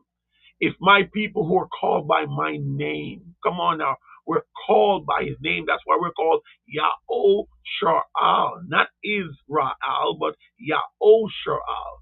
That's why the Messiah is called by his name, Yahweh Sho'ai, Yahweh Sho'ai, which means Yahweh is salvation. That's what it means. His name points to who is salvation. He, the Messiah, is not the salvation. It's the one who his name points to. Yahweh alone is God. That's why he taught that. He taught that to his disciples. Yahweh alone. When you pray, don't pray to me. Don't pray using my name. Pray to the Father. When you pray, say our Father, which means we're connecting each other. I'm connecting you to me and me to you to pray to her. We have one God and one Father. And if you don't believe that, go to Matthew when he came back from the grave. What did he tell Mary to go tell the people, the disciples? Go tell my brethren. Brethren mean brothers. Go tell my brothers that I ascend to their God, to my God and their God. We have the same God. Yes, the Messiah has a God. He's not a God. He has one. He said, go tell him I ascend to my Father and your Father, to my God and your God. When he was on the tree, what did he yell? My God, why have you forsaken me? People don't understand this. It's not a metaphor. My God, man. It's not the way we use it today. He was literally crying out to his daddy, my God, my God. We have the same daddy. That's why we pray our Father, right? So the name, this name, Yah-oh, when you hear we speak that name, be careful. Be careful. Don't ever mock this name. There's no other name like this name. Yah-oh. That's why I tell you to go watch The Ravenous Bird. Go watch The Ravenous Bird, man, on YouTube.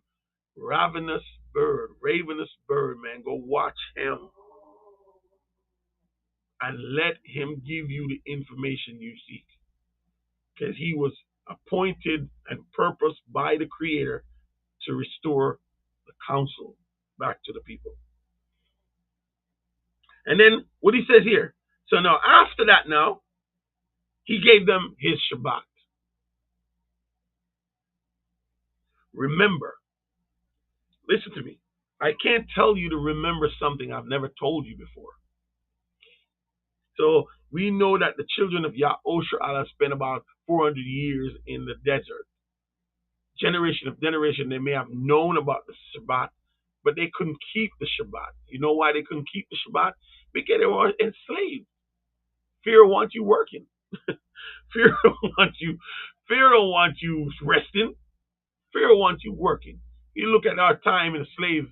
When do they rest? At night. That's when they rest. Fear don't want you working. Fear don't want you resting. Fear wants you working. So the Shabbat day it starts in the daytime. So it doesn't start at Friday. It doesn't start Friday at sundown. That can be a day. Okay, the Shabbat day has to start in the daytime. That's what we see. How do you know this? Because he says the light he called day and the darkness he called night.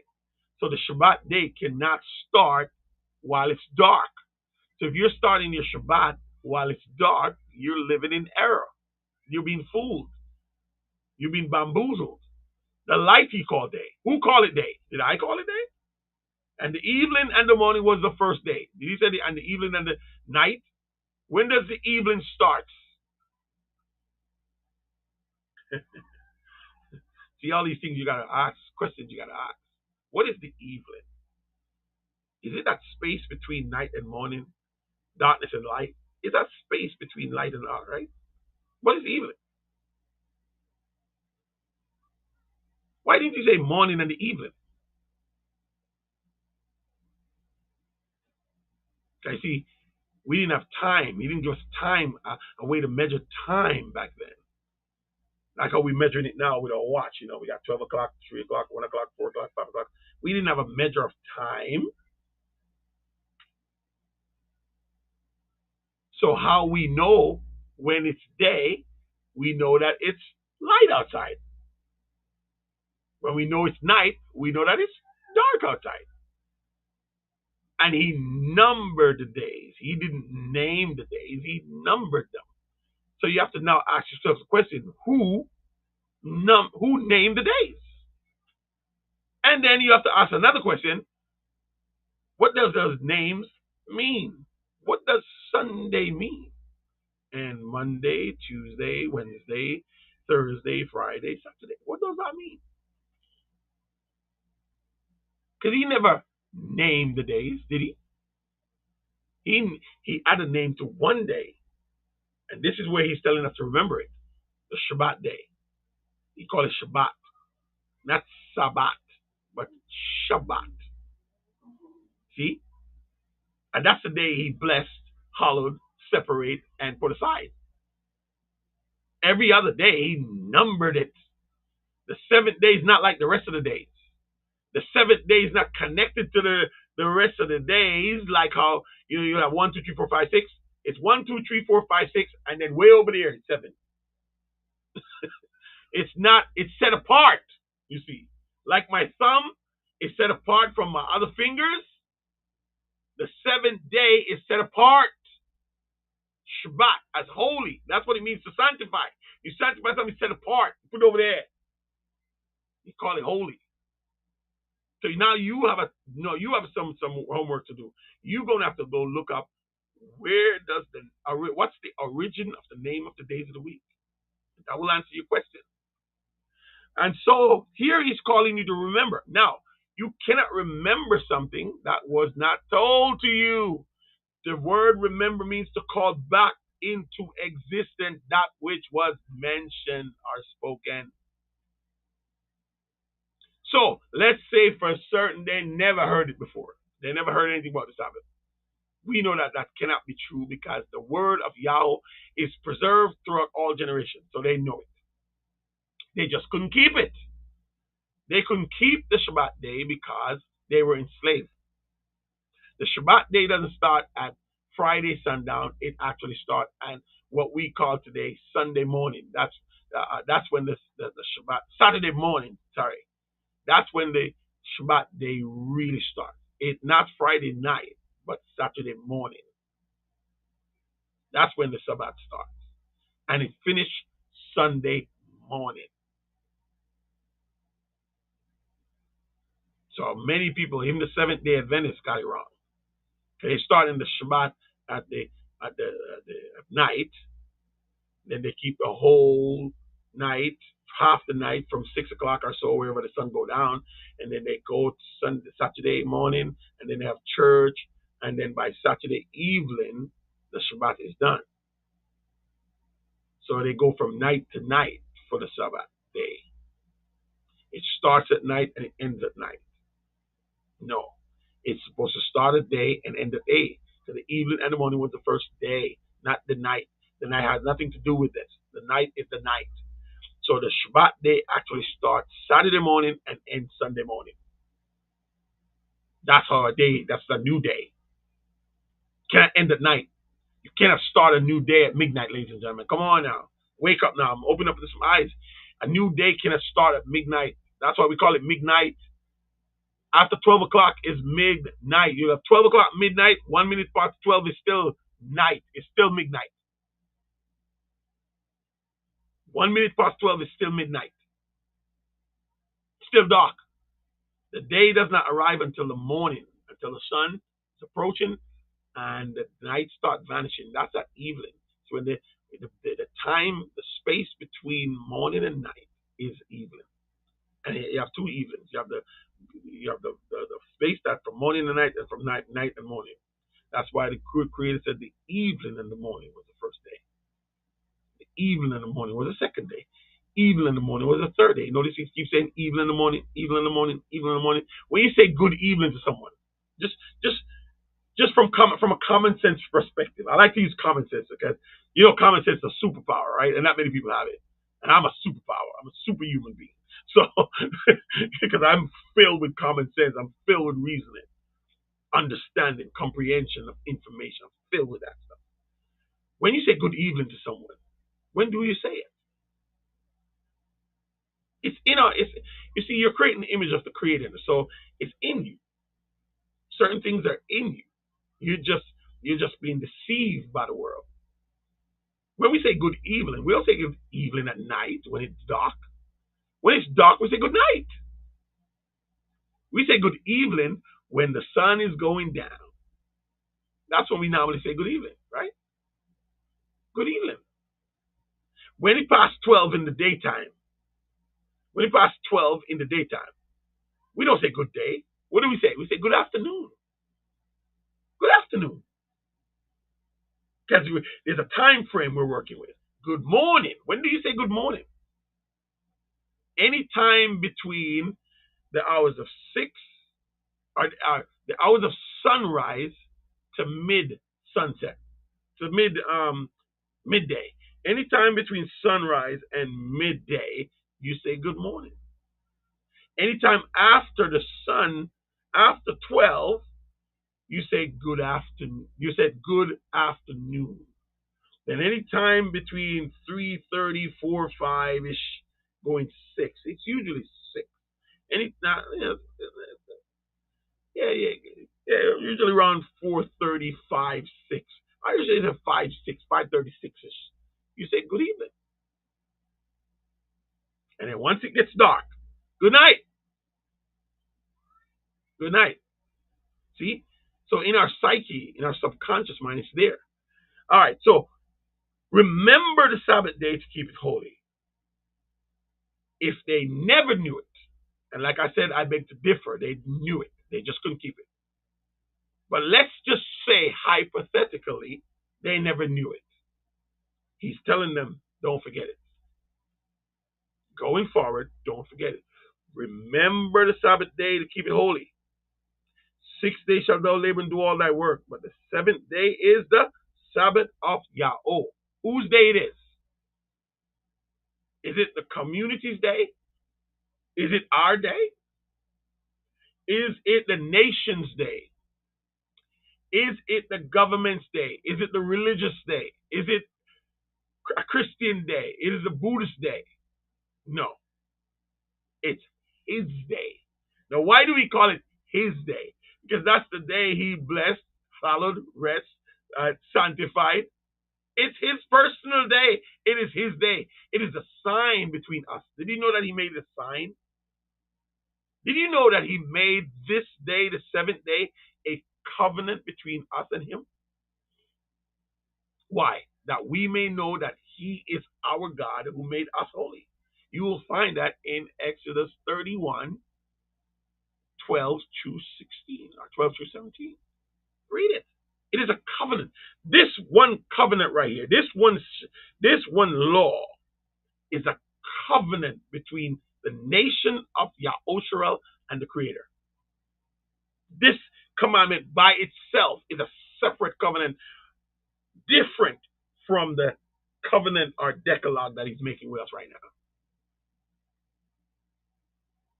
And if you were to look at this covenant in Leviticus 23, you would realize that there's more than one Shabbat day. Most people don't know this. So people think it's one Shabbat. There's more than one Shabbat day. The only difference between these Shabbat and this Shabbat is that this Shabbat comes once every week on the seventh day. The other Shabbat comes fall in seasons. And so you read Leviticus 23, that's Torah 3, Exodus, Genesis, Exodus, Leviticus, Torah 3:23. And you can read on these Shabbats. But what makes this significant is what he's saying here. But the seventh day is the Shabbat of the Lord thy God. In it shalt thou do no work. You nor your son, nor your daughter, your manservant, your maidservant, your cattle, nor your stranger. A stranger is one who is not of the bloodline that's living in our gates. And here's why. Verse 11. He's telling you why. Now, the Creator doesn't always explain himself. He doesn't always explain himself. He say what he's saying, that's the end of that. You do it or you don't do it. That's up to you. But here he's explaining himself. Verse 11. For in 6 days Yahweh made heaven and earth, the sea, and all that in them is, and rested on the seventh day. Wherefore Yahweh blessed the Shabbat day and holiday. So he doesn't want you to work in this time period or space period because he did not work in that space period. And if you are my children, say Yahweh, then you do what I command you to do. I tell you to go to bed, you go to bed. You don't tell me 5 more minutes. You get your ass up and go to bed. If you what? Obey my voice. And what? Keep my covenant. Then you shall be a peculiar people. So if you're working on Sundays, if you're working on Shabbat, you're breaking the law. If you are going to church on Sundays,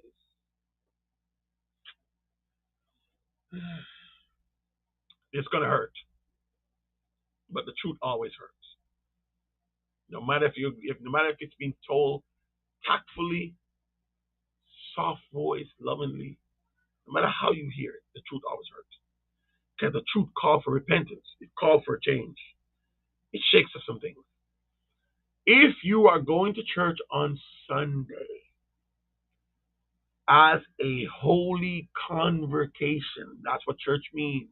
A people who are called out. If you're going to church on Sundays and you're having Sunday worship, that's what it's called, right?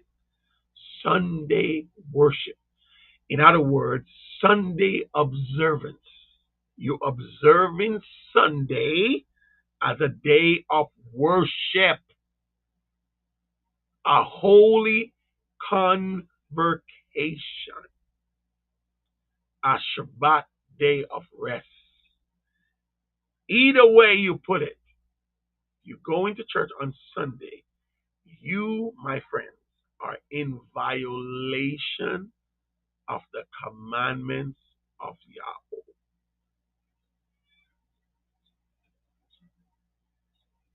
So here's the next question I have for you. Do you believe in the Ten Commandments?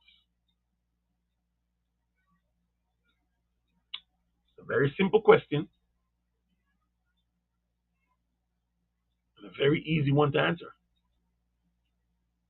As Christians, I'm talking to Christians now, and anyone who claims to believe in the Ten Commandments, whether you're Christian or not, whether you're Buddhist or not, whoever you are, my question is, do you believe in the Ten Commandments?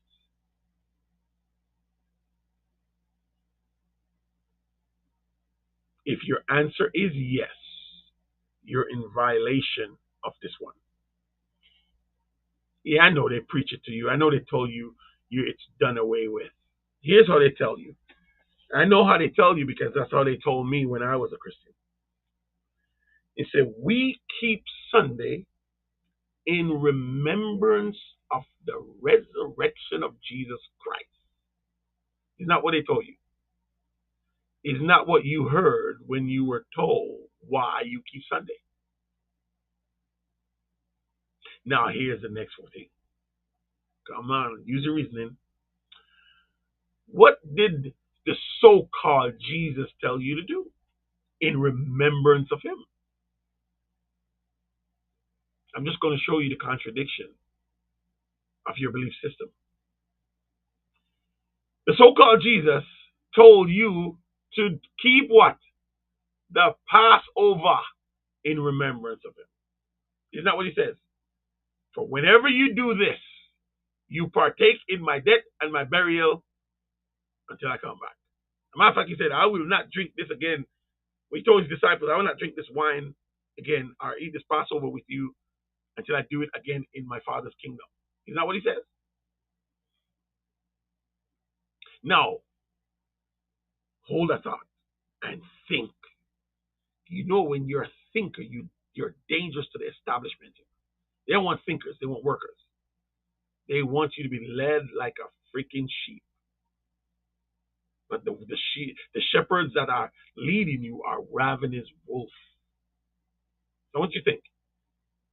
If he's asking you or commanding you to keep Passover in remembrance of him, think about this. What is the requirement of the Passover?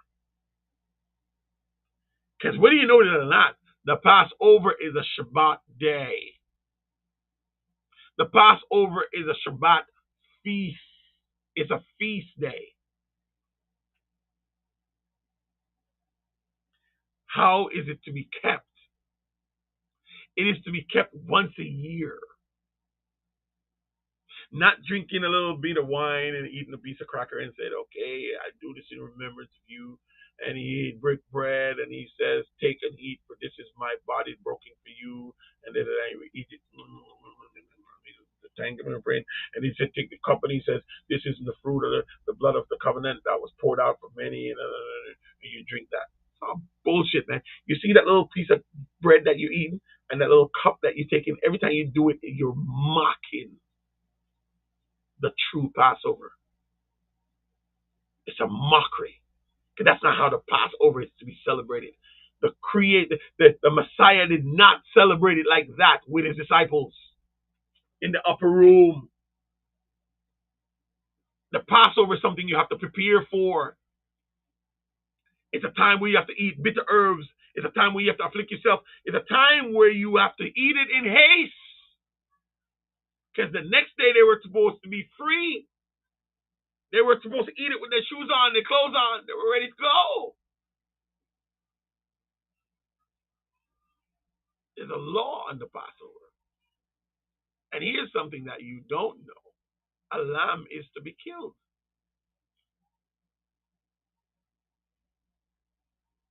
So every so-called Sunday when you claims to be taking the communion, a lamb's supposed to be sacrificed. And guess what? The blood of the lamb is supposed to be over the doorpost of the house.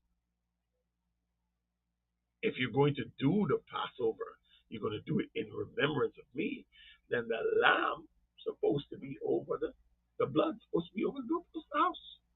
We were supposed to celebrate that once a year, every year.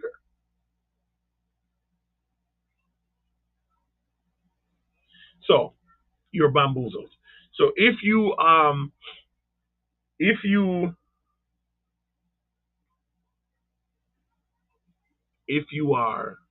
going to church on Sundays, you're in violation of the commandments of God.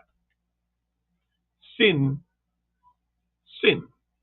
as we know it, is the transgression of the laws of God. Is it not? Is it not? Come on now. I want you to reason with yourself. Because at the end of the day, you're the one who has to answer to the Creator. Because what you're hearing, you cannot unheard what you just heard. So you can keep going to church. It's on you. I'm not here to tell you what to do. I'm not here to tell you how to live your life. You live your life anyhow. As for me and my house, anybody who live in this house must follow these rules. You follow these rules, you can't live here. Or you can have the house. I'll move. That's just how I'm rolling. Okay? Verse 12. Honor thy father and thy mother, that thy days may be long upon the land which the Lord thy God is giving you. So, to honor your parents was to have long life, right? And this is a very, very intricate commandment. And then, watch this now. Watch this now. Watch this now. Verse 13. Thou shalt not kill. I want to touch this one. I'm going to touch this one because how can he command us right here to not kill? Watch this, watch this, watch this. But if you turn a couple more pages over, he used us to kill off nations.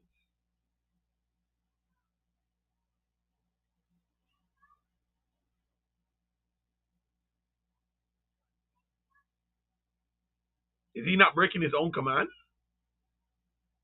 Did he not command us not to kill? So how then, you turn a couple pages over, he used the whole nations to destroy, completely obliterate even the roaches in the house. We went into cities and killed everything that moves. At one point, he said, kill all the animals, kill everything. Mother, father, child, picking, suckling, pregnant woman, kill it all, everything. You ever ask yourself that question? Did he not command us not to kill? So how now in the second breath he's using us to kill? Remember when I told you, he gave this law. He was not giving it to the world. This law was not given to the world. It was not given to the nations. It was given to us. So this thou shalt not kill means not we are not to kill one another. Unless he instruct the killing. Because if you remember, when Moshe went up to the mountain, and Moshe came back and saw that they had the golden calf, right? And Moshe broke the Ten Commandments. What happened after that? The Levites who was among the people drew their sword and went through the crowd and started killing. How many thousands of people dropped that day? The violation of the commandments of God means death, y'all. There are some of our laws that if we violate it, we die. That, like, for instance, if we take our brother's wife, sleep around, sexual immorality, sexual adultery amongst each other, in the nation, that calls for your death. If you sleep with a woman and she's on her period, you die.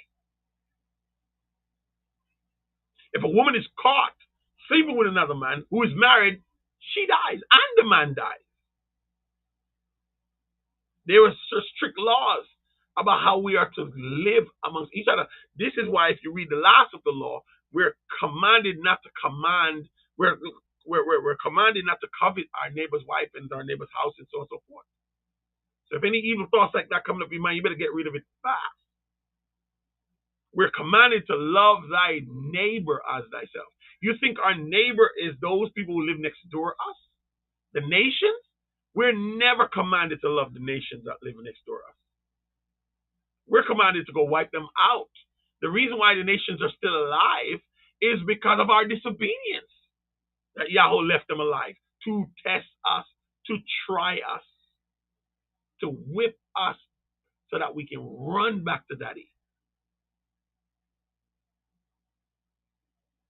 Our neighbors is our brothers.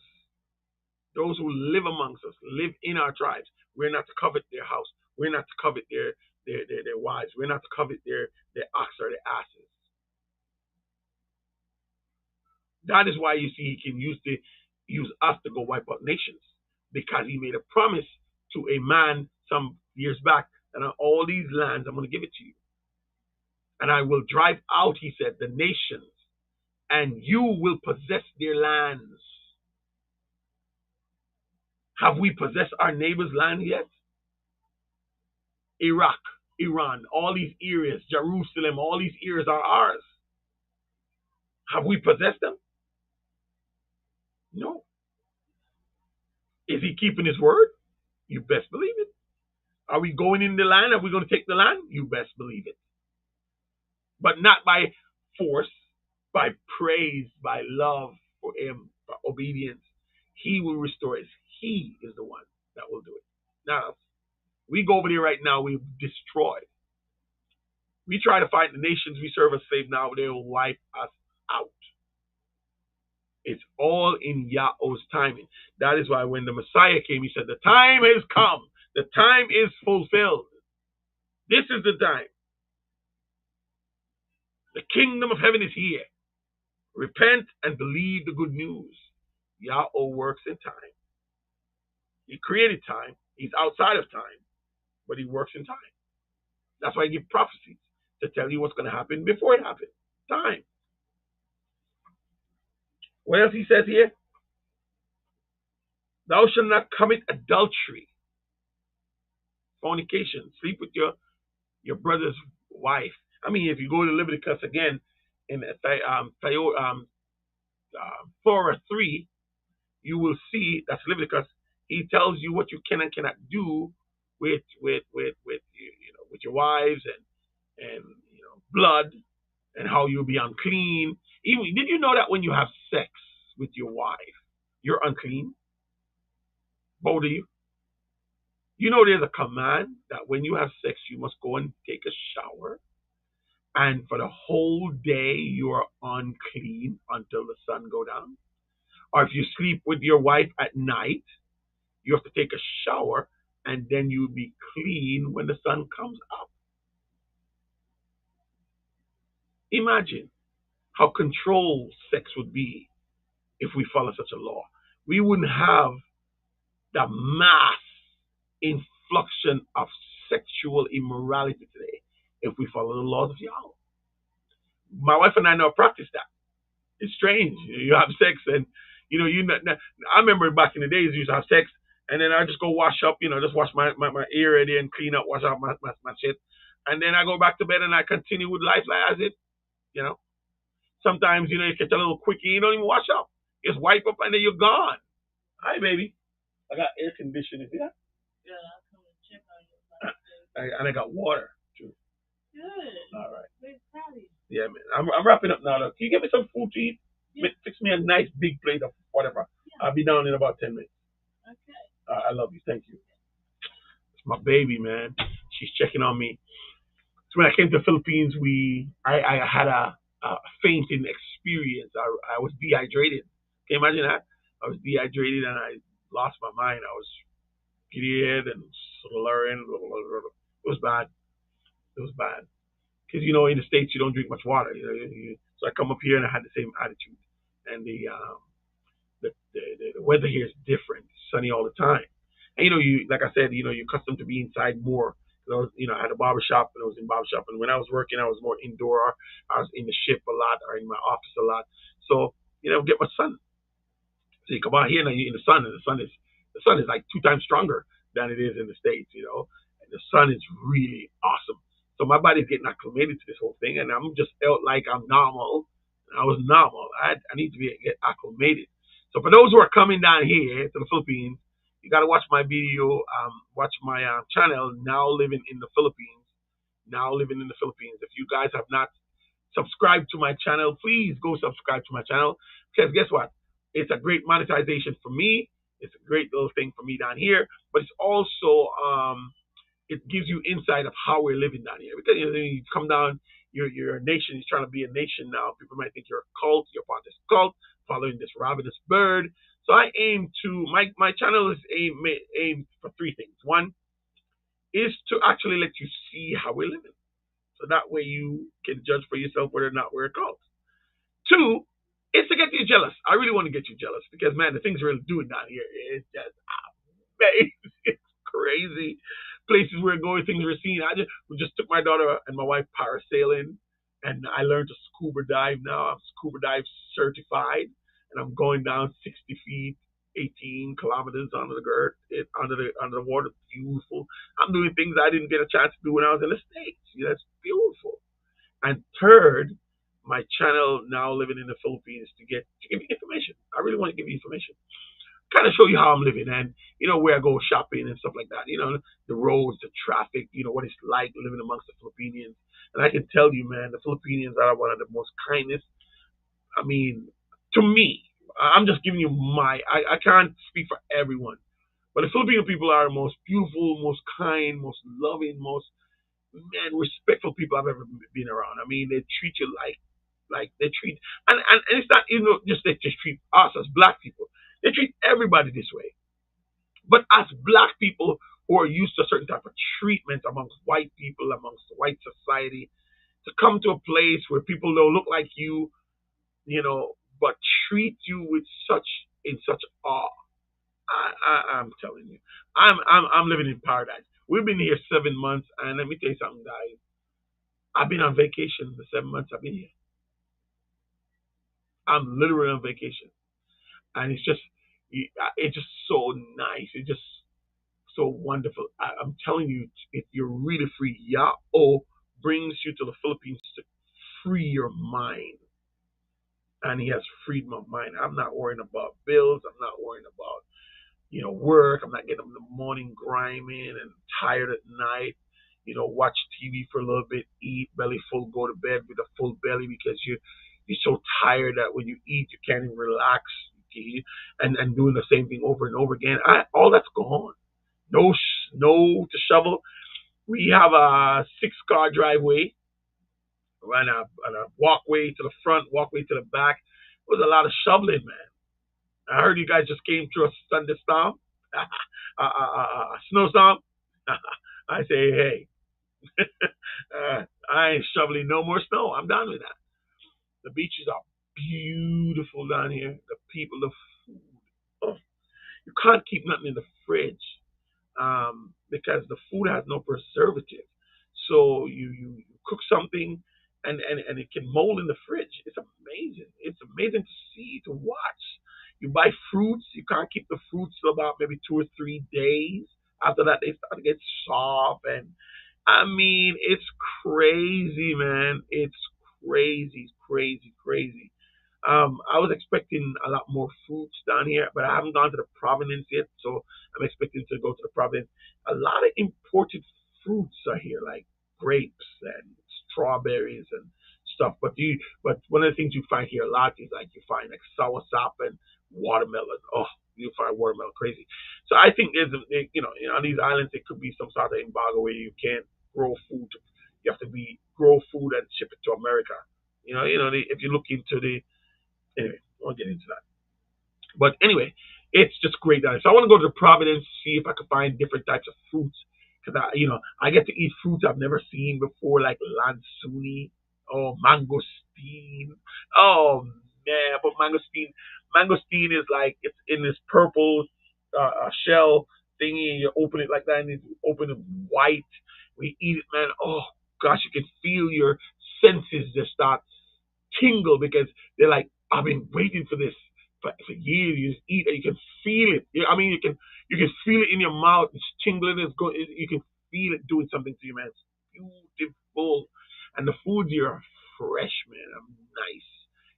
I miss some of our seasoning though because in the states, you got some nice seasoning. Season we're used to, so I gotta get used to the seasoning here. But man, the food, the paradise, man, paradise. I tell you.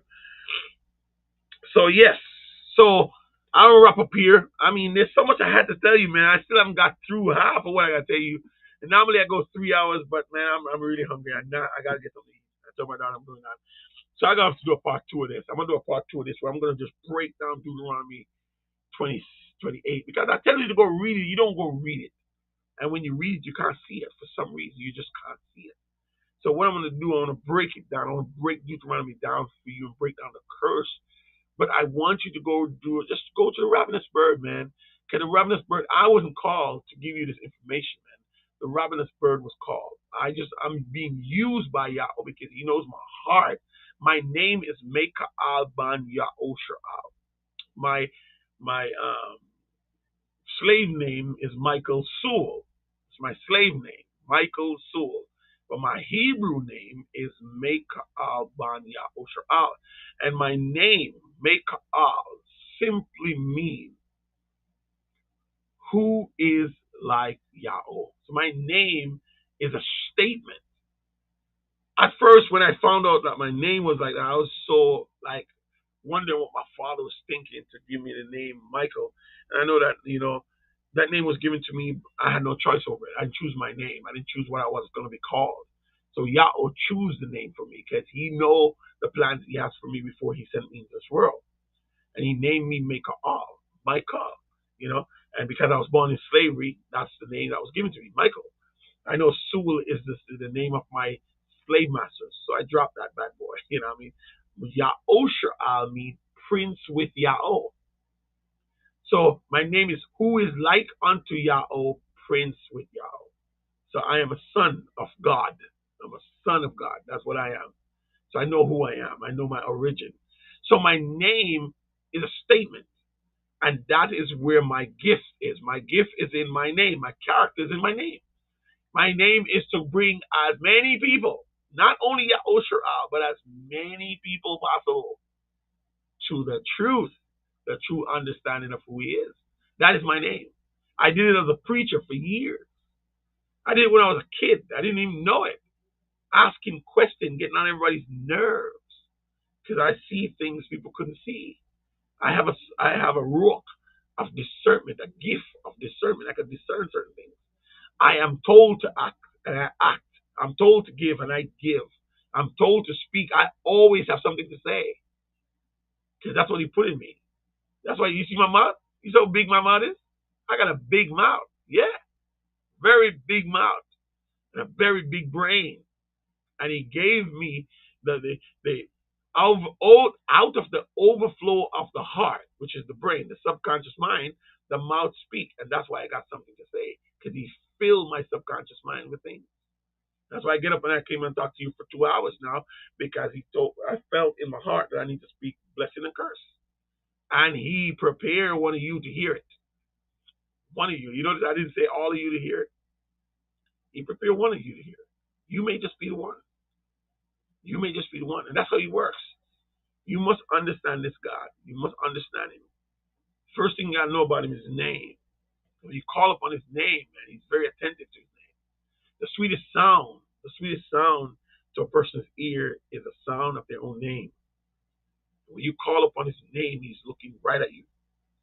Right? So that's why the name is so powerful. So let me get through this right here now. So, thou shalt not commit adultery. Thou shalt not steal. Don't steal from your neighbor, from your brother. Don't steal. You want something, ask the Father for it. Thou shalt not bear false witness against thy neighbor. Don't go lying. It's very important for those who are bearing false witness against thy neighbor. Thou shalt not covet thy neighbor's house. Thou shalt not covet thy neighbor's wife, thy manservant, maidservant, nor his ox, his ass, nor anything that belongs to thy neighbor. Now I want you to see how all the people react after they heard this covenant of worship.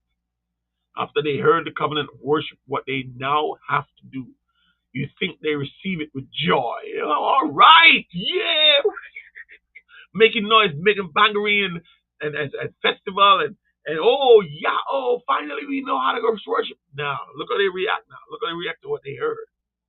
Some of you gonna do the same thing. Look how they react. And they said to Masha, no, verse 18. And all the people saw the thundering and the lightning and the noise of the trumpet and the mountain smoking. And when the people saw it, they removed and stood afar off. And they said unto Masha, speak thou with us, and we will hear, but let not Yahweh speak with us, lest we die. See what they did? They couldn't bear to hear it from Yahweh himself. When Yahweh brought us to the mountain, it's so that he can speak to us face to face. It's so he can have that relationship with us. One-on-one, imano. Creator, imano. But because of their fear, because of their stupidity, they stopped themselves. And because of that, from this point on, there was a mediator between the Creator and us. And always been a mediator between the Creator and us. But he desired to be with us, man. He desired to live amongst us. He desired to sanctify himself in us.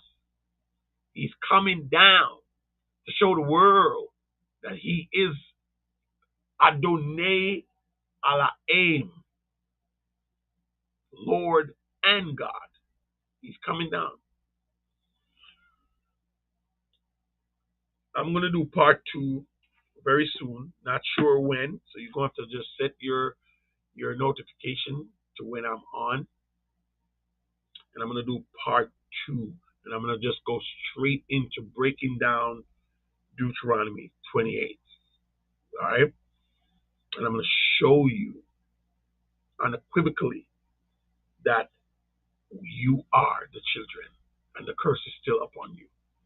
But those who follow his word and leave and come out of her will be blessed. Those of you who stay will be crushed by her sins. You see, the sins of the Amorites, he said, was not yet full. If you go to Torah 1 and verse 15, Genesis 1:15, you will see where this covenant and thing started around there. And he says, when Abram asked him, how will I know that I will inherit this land? He said, hey man, you gonna go sleep with daddies. Your daddies. Your children are gonna be in a land that they own. They'll be enslaved 400 years, and after that 400 years, I'm gonna destroy the nation. And he said, you personally not gonna inherit it because the sins of the Amorite is not yet full. America's sin is not yet full, but it's very, very close. America is what, 200, maybe 300 years old? America is a very, very, very young country.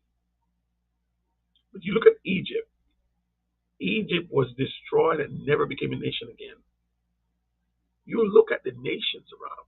Sodom and Gomorrah, gone. Nineveh, gone. He's not playing. The 7 countries, the 7 nations that is extinct, gone. And because of our disobedience, everything was put on hold. And because of our righteousness, now he's going to put everything back to place. And he's serious, man. A lot of people are going to die. Through disasters, through famine, Matthew 24. We'll close here. Matthew 24. Matthew 24. These things are going to take place, ladies and gentlemen, taking places now. Matthew 24. Matthew 24. Into Matthew 25. Signs of the end of age. And Yahushai went out and departed from the temple, and his disciples came to him for to show him the building of the temple. And Yahushua said unto them, see ye not all these things? Verily I say unto you, truly I say unto you, there shall not be left here one stone upon another that shall not be thrown down. That's why we know that that west wall that they're talking about is part of the temple, or part of Jerusalem. He said not one stone will be left. The true Jerusalem, which is in Telerad, I think, or not Telerad. I don't know if I'm saying it right, but the true Jerusalem is in ruins. It's a wasteland. Matter of fact, when Yahushua left, remember when he left? He said when he came victorious. They put palm leaf down. They put the jackets off. He ride on a coat. They were all shouting, Hosanna, Hosanna, blessed is he that come in the name of Yahweh. And then what happened when he left? He said, your cities have left to you desolate, because you did not believe in the one who was sent. All right. And how many years after? 70 years after that took place. So watch this now. He says, verse 3, Matthew 24:3. And as he sat on the Mount of Olives, disciples came unto him privately, saying, tell us, when shall these things be, and what shall be the sign of thy coming and the end of the age? And Yahushua said unto them, take heed that no man deceive you, for many shall come in my name, saying, I am he, and shall deceive many. This white Jesus, blonde hair, blue eyes, is the deception that has deceived many. You don't believe me, you heard me say it, and it's still troubling you. Go research the origin of the letter J. And do some research on the name Caesar Borgia. Caesar Borgia. All right. Now, verse 6. And you shall hear of war and rumors of war. See to it that you're not troubled, for all these things must come to pass, and is not yet. So you're going to hear of war. China coming over here, trying to do this, and China, Japanese want to take over the Philippines. You're going to hear these things are going to happen. So what you hear, these things are going to happen. Not here in the Philippines though, because we were commanded by God to come here. So if he commands us to come here to Cebu, then he's gonna protect Cebu where we are. Might destroy the rest of the Philippines. There's 7,640 islands on the Philippines, but Cebu, Philippines, is where he commands us to be. So I believe he's going to protect Cebu. I don't know what's going to happen to the rest of the Philippines. I can't say. All right. Rumors of war. These things must happen. Verse 7. For nation shall rise against nations, and kingdom against kingdom. And there shall be famine, and pestilence, and earthquake in divers places. Is it not happening frequently? Famine, pestilence, disease. All these things are the beginning of sorrow. So they're going to think, oh, it's going to get sorrowful. See, the great countries like America and France and these places are so protected now. And they think, oh, they're the one that's controlling and pushing the button of all the different nations around. But what happened when the Creator dry up the brook? He will dry up the brook. So even those who are in power, those who have money, when he sent the plague to Egypt, did Pharaoh not be affected by it? And all of his house? Or did he escape? Did Pharaoh have enough money and enough gold and enough food store up that he wasn't affected? He was affected. Pharaoh was affected. So those who think they have money and power and they're storing up this and they're planting their gardens and they're doing all these things and they have the water well and all these things, they'll be affected too. Verse 9, then shall they deliver you up to be afflicted and shall kill you, and you shall be hated of all nations for my name's sake. Look at all the people, look at all of our people who stand up for what was right. Look at all our people who stand up for what was right to protect us, to bring freedom to us. What happened? They delivered them up and they killed them. But watch this now.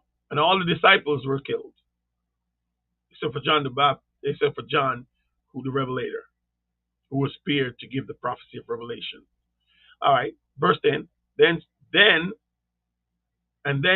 shall many be offended and shall betray one another and shall hate one another.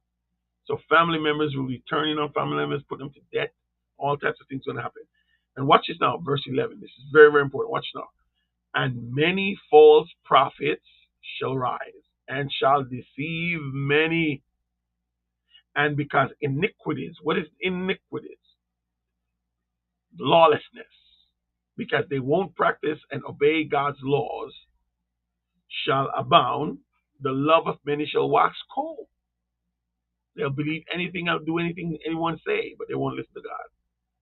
So many false prophets shall rise. Look at all these prophets. In my dissertation of the God of wood and God of stone, I mentioned the God of wood is Christianity, but I didn't mention the God of stone. The God of stone is the Islam Islam religion. That's why Mecca is their central point of worship, where the rocks supposedly fall from heaven and they build a cube around it and everybody has to bow down to the damn rock. Bowing down to a rock is idol worship. Bowing down to a cross is idol worship. It's idol worship. What he says, thou shalt not make any graven image for thyself, no, that which is in heaven or on earth. Thou shalt not bow thyself down to worship them, right? So all these Muslims making pilgrims around this cube and bowing down to a rock, who are they submitting to? The creator of heaven? Come on, man. All right, so let's go on now. Verse 13. But he that shall endure it unto the end shall be saved. The one that endureth to the end. And this good news of the kingdom shall be preached in all the world for a witness unto all nations, and then the end shall come. So what's gonna trigger the end? The good news of the kingdom. What is the good news of the kingdom? Because most people don't know it. The good news of the kingdom is a ravenous bird calling back the people of God to the wilderness. That's the good news of the kingdom. That's going to be preached throughout all the world. This is the little rock that's cut out, but not by human hands. And this church, this nation is coming to the wilderness to grow and grow and grow and become a huge mountain. But let me tell you something. It's this little pebble that's going to hit the statue, the structure, the system of this world and crush it to nothing. And then the kingdom of God will grow and rule the world like it should from the beginning. And that's what's taking place here in the wilderness. The wilderness. In the wilderness. When you see the ravenous bird, the third topic that I want you to look at is going to be called Leave on Wings. No. Keep silent before me, island. Then leave on wings. Or maybe you should look at leave on wings first and keep silent. But either way, you're going to see and understand these things. The ravenous bird is going to make it plain for you. Whether you listen to him or not, it's up to you. My wife and I, we listened. We had big houses. We had cars, family, grandchildren, 7 kids and 6 grandchildren. One of my grandchildren born while I was here. I haven't seen her laid eyes on my grandson physically yet.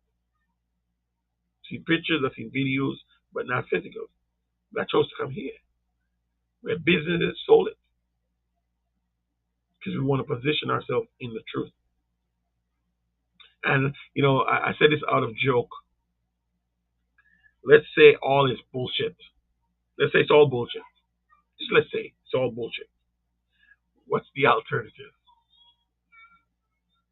What's the downside of this for me and my wife and my daughter who choose to be here with me? What's the downside of this? Let's say it's all bullshit. What is the downside? Look at how I'm living, man. You know what the average salary here is? The average minimum wage. Do you know what that is? $7. $7.34. It's the average minimum wage here. $7.34. Make sure I'm doing my math right. I don't want to tell you. I don't want to give you false information here. I'll check my numbers here. Let me see. Wait. Check my numbers. Okay, here we go. Data.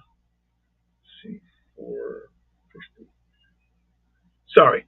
The annual minimum wage here, minimum wage, is $8.05.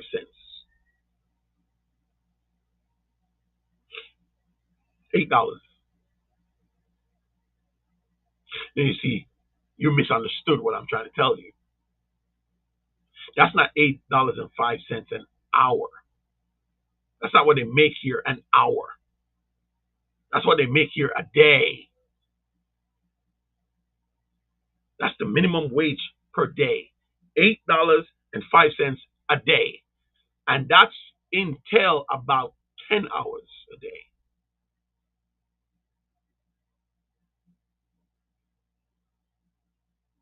The average Filipino doesn't work 8 hours. That's what they make a day, guys. So now if you add $8.05, $8 times 6. The average person probably works 6 days a week.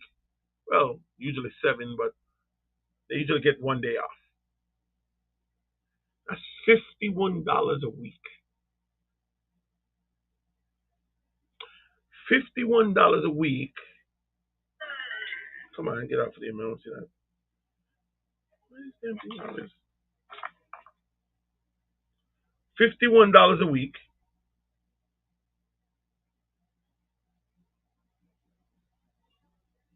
51 US dollars a week is 2,852 pesos for the week.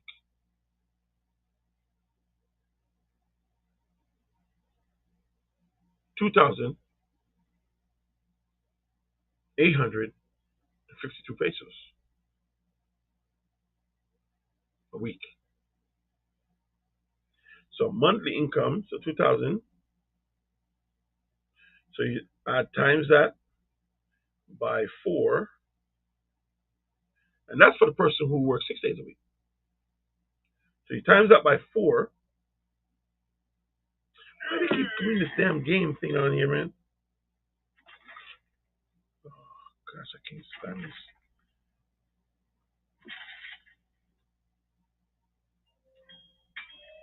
Every time you go on this thing, there's an out of a game. My goodness gracious. Sorry, guys. That's the average monthly salary. It's about $11,408 a month. $11,408 a month. So the average monthly salary for a Filipino is about $204 a month. So, what is the alternative for me if I live here and I get an online job paying me $15 a week, an hour, minimum wage. If I come here and I'm making $15 minimum wage, $15 minimum wage, $15, right? 15 US dollars, it's 831 US dollars. 800,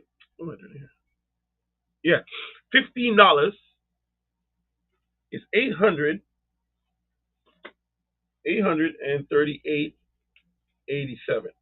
That's $15 an hour, not a day, an hour. And I work 8 hours a day.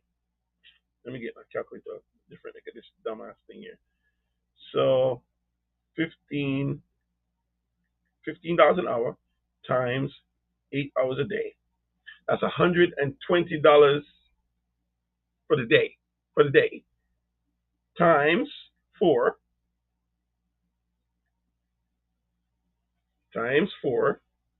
That's 400. What am I doing? Times 5. Sorry. So that's 15 times 8 equal 120 times 5. We don't work 6 days a week. We work 5 days a week. But let's say you work 6 days a week. But let's just stay with 5. Times 5, that's $600 a week. $600 a week. Making if you work online just for 5 days a week. Problem though, you may have to work nights. If you do an online job, you may have to work nights because it's night over here, day over there. And day over there, night over here. So if you work in daytime over there, you work night over here. So if you want to work day over here, you have to get a job working night over there. So you get a night job over there, you work day here. All right. So that's $600. All right. That's a week. And if you times that by 4, you're talking about $2,400 a month. $2,400 a month. All right. So now let me show you what $2,400 a month look like in pesos. This darn thing is driving me nuts.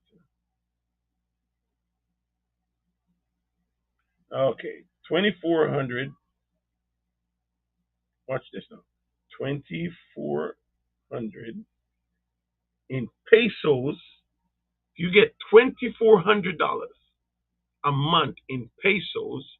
You have 219,000. 130. Let's call it 135,000 pesos. That's living minimum wage. That's living minimum wage here. So what's the alternative? A stress-free life, a nice freaking place. Talk about a house bigger than you lived in the small apartment you're living in now. Because we have a 3-bedroom, one of which I turned into my office. 3-bedroom, 2-bathroom, and what do you call that? Open concept living room. Detached house, got a garage, got a side porch that goes around the house, and I got a back. And I'm paying $530 for that. So if you take your budget of, I'm paying $530 a month for that. So if you're making $2,400 per month, and you remove $500, let's put it this way: my whole expense is here, and that's with a car, a motorcycle, and all my food bill and everything.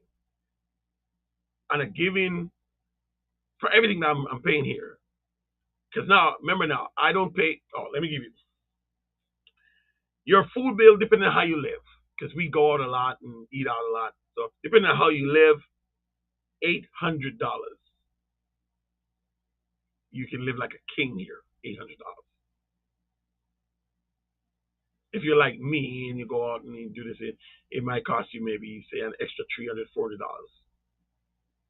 So if you come here with $1,200, if you get $1,200 a month and you live in here, $1,200 a month, you can live like a king. King. Now, watch this. Your car insurance. I pay for my car insurance $285. I pay for my car insurance. Yeah, 285. $285. Some of you probably paying less, don't it? $285. Some of you probably paying 150 a month. Yeah. Some of you might pay. Some of you might be paying more. 300, 400, 500. And if you live in New York, for liability, you're probably paying about $500, 600. Some of you might be paying $800. Car payments and insurance might run you around $800, $600 to $800, right? Well, that $285 is for the whole year. You heard me. I was so surprised when I went there and started. I said 285, okay, that's not bad because I budgeted these things when I came before I came here. So I said, okay, my car insurance in America was $365. I was paying $365 a month for 7 cars. I lived in Maine, so for 7 cars, I had 7 cars of insurance, 7 or 8, and I was paying 365 per month. So I figure when I dropped down to 2 cars, which was my wife and my car, we were paying two thirty something, I believe it was. So I budgeted, say I paid the same amount when I came here. And when I paid up everything, I thought, okay, this one I'm gonna pay a month. They said, no sir, no sir, no sir, no sir, mom. That's for the year. I'm like, what? 287 $285 for the whole year? I was blown away. Blown away. And my motorcycle. So my insurance is paid for the year. I pay my insurance for the year, pay my motorcycle insurance for the year. Got coverage on that. You know what I mean? My rent I like to pay it up for the year too because I don't want to worry about it. I don't want to be making no monthly payments on that stuff. All I worry about now is I just pay for food. I just buy food and light bill down here, Mike, can run you a pretty penny. You know, you can pay light bill down here for like what you pay in the state because current is very expensive down here. So if you run the air conditioner like me, we have 4 air conditioners in the house. And so what we do when we're upstairs, we don't run any air conditioning until we go downstairs. We run the air conditioning downstairs. But the air conditioner is always going in this house. So you can pay $200-300 for air conditioning a month. You know, that's what take up all your money. Air conditioning, electric stove. So when you come down, you want to take out the electric stove and, and stuff support. So that's what run the salami. So that, we cut that down to 1,400 pesos a month. That's not too bad. But, yeah, so that's it because we run the air conditioner. It's hot down here. So we run the air conditioner, right? So that will cost you. So if you have to make sure that that's in your budget, make sure you budget the air conditioning, and that can be a little high. Depending, if you don't run the air conditioner, you just run one. You know, you run them simultaneously. Or you just run fans. Maybe you can stand the heat, and you just run fans. You're not gonna pay that. You pay my $6,000, $5,000, $4,000 for 4,000 pesos, which is kind of nothing. 4,000 pesos is. Let's see something here. 4,000 pesos. Come on.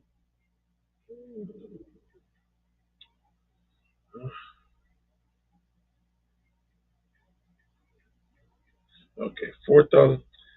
Why is this thing always do this to me? Okay, here we go. So 4,000 pesos is about $71. You know what I mean? So, and that's not too bad. 71. So you go, say you go 10,000 pesos. If you go 10,000 pesos, let's say your light bill is 10,000 pesos, pay $170 a month. So it's not bad. So that's kind of expensive. And if you come down here to buy like a car, cars are about the same price in the States, same price. So don't come down and think you're going to buy a car cheaper. And motorcycles you can get nice brand new motorcycles for like 2,000, 3,000, 4,000, $5,000. Whereas in the States you probably buy it for 15, 20, $30,000. You know what I mean? So motorcycles are good. I bought my motorcycle used. I bought an NMAX. It's 2021. I paid just a little over $2,000 for it. Beautiful, nice. So you know what I mean. And so now So the alternative to come here, if it's all bullshit, the alternative to living here versus living there, you live in a better life. Yeah, you might lose out on families and you might lose out on some friends, but trust me, when you have money, you will have friends and families. They'll find you. Trust me. And what I'm saying is that when you come down to a place like this and they start seeing you and how you're living, that's your wealth, man. They're gonna see how wealthy you really are because you're free. Your mind is free. Trust me. And if you come down here, you work in a line, you have no boss, so you live in your own life. So just giving you gems. All right, I gotta go. What you gotta do now is that you gotta decide for yourself. You can hear what I just said and just make it like a movie or good music. You heard it, you enjoyed it for a time, and you just go do what you have to do. Or you can take to heart things I'm saying and do some research and make some decision to repent and make some decision to change your life. When you come here, you're gonna have a family. Trust me. You're gonna have a family. Like any family, you gotta get to know them. Some you're gonna like, some you're not gonna like. Some you're gonna want to hang around with, some you don't want to hang around with. And that's like just family. Even in your own family, there's some family members you're not going to their house, they're not coming to yours. But when you come down here, you're gonna see a structure, man, building a nation. You're gonna see Yahoo, and you're gonna be free. So, all right, that's all I have to say. I'll come back with part two. So stay tuned to your notification for when I'm back. And don't forget to subscribe, man. Go subscribe to my YouTube channel, Now Living in the Philippines. I really want to get that up there. We're pushing up to 5,000. We want to get 5,000 subscribed. I want to celebrate. I want to have a celebration for the 5,000 subscribed. And I think I'm going to celebrate it on a beach or somewhere, or maybe maybe I go to a pub, not a pub, but a restaurant and just take a section of it, bring all the brothers in, and just celebrate my 5,000 subscribers. So help me to get there, all right? Spread the word, tell the people about this and what you've heard, and go do some research and most of all, do some praying. Go pray to Yahweh. Pray in his name. Ask him if it's his name. Pray. Tell him you want to know him and what's going to happen. All right, until next time. Peace. I love you guys. Thank you so much.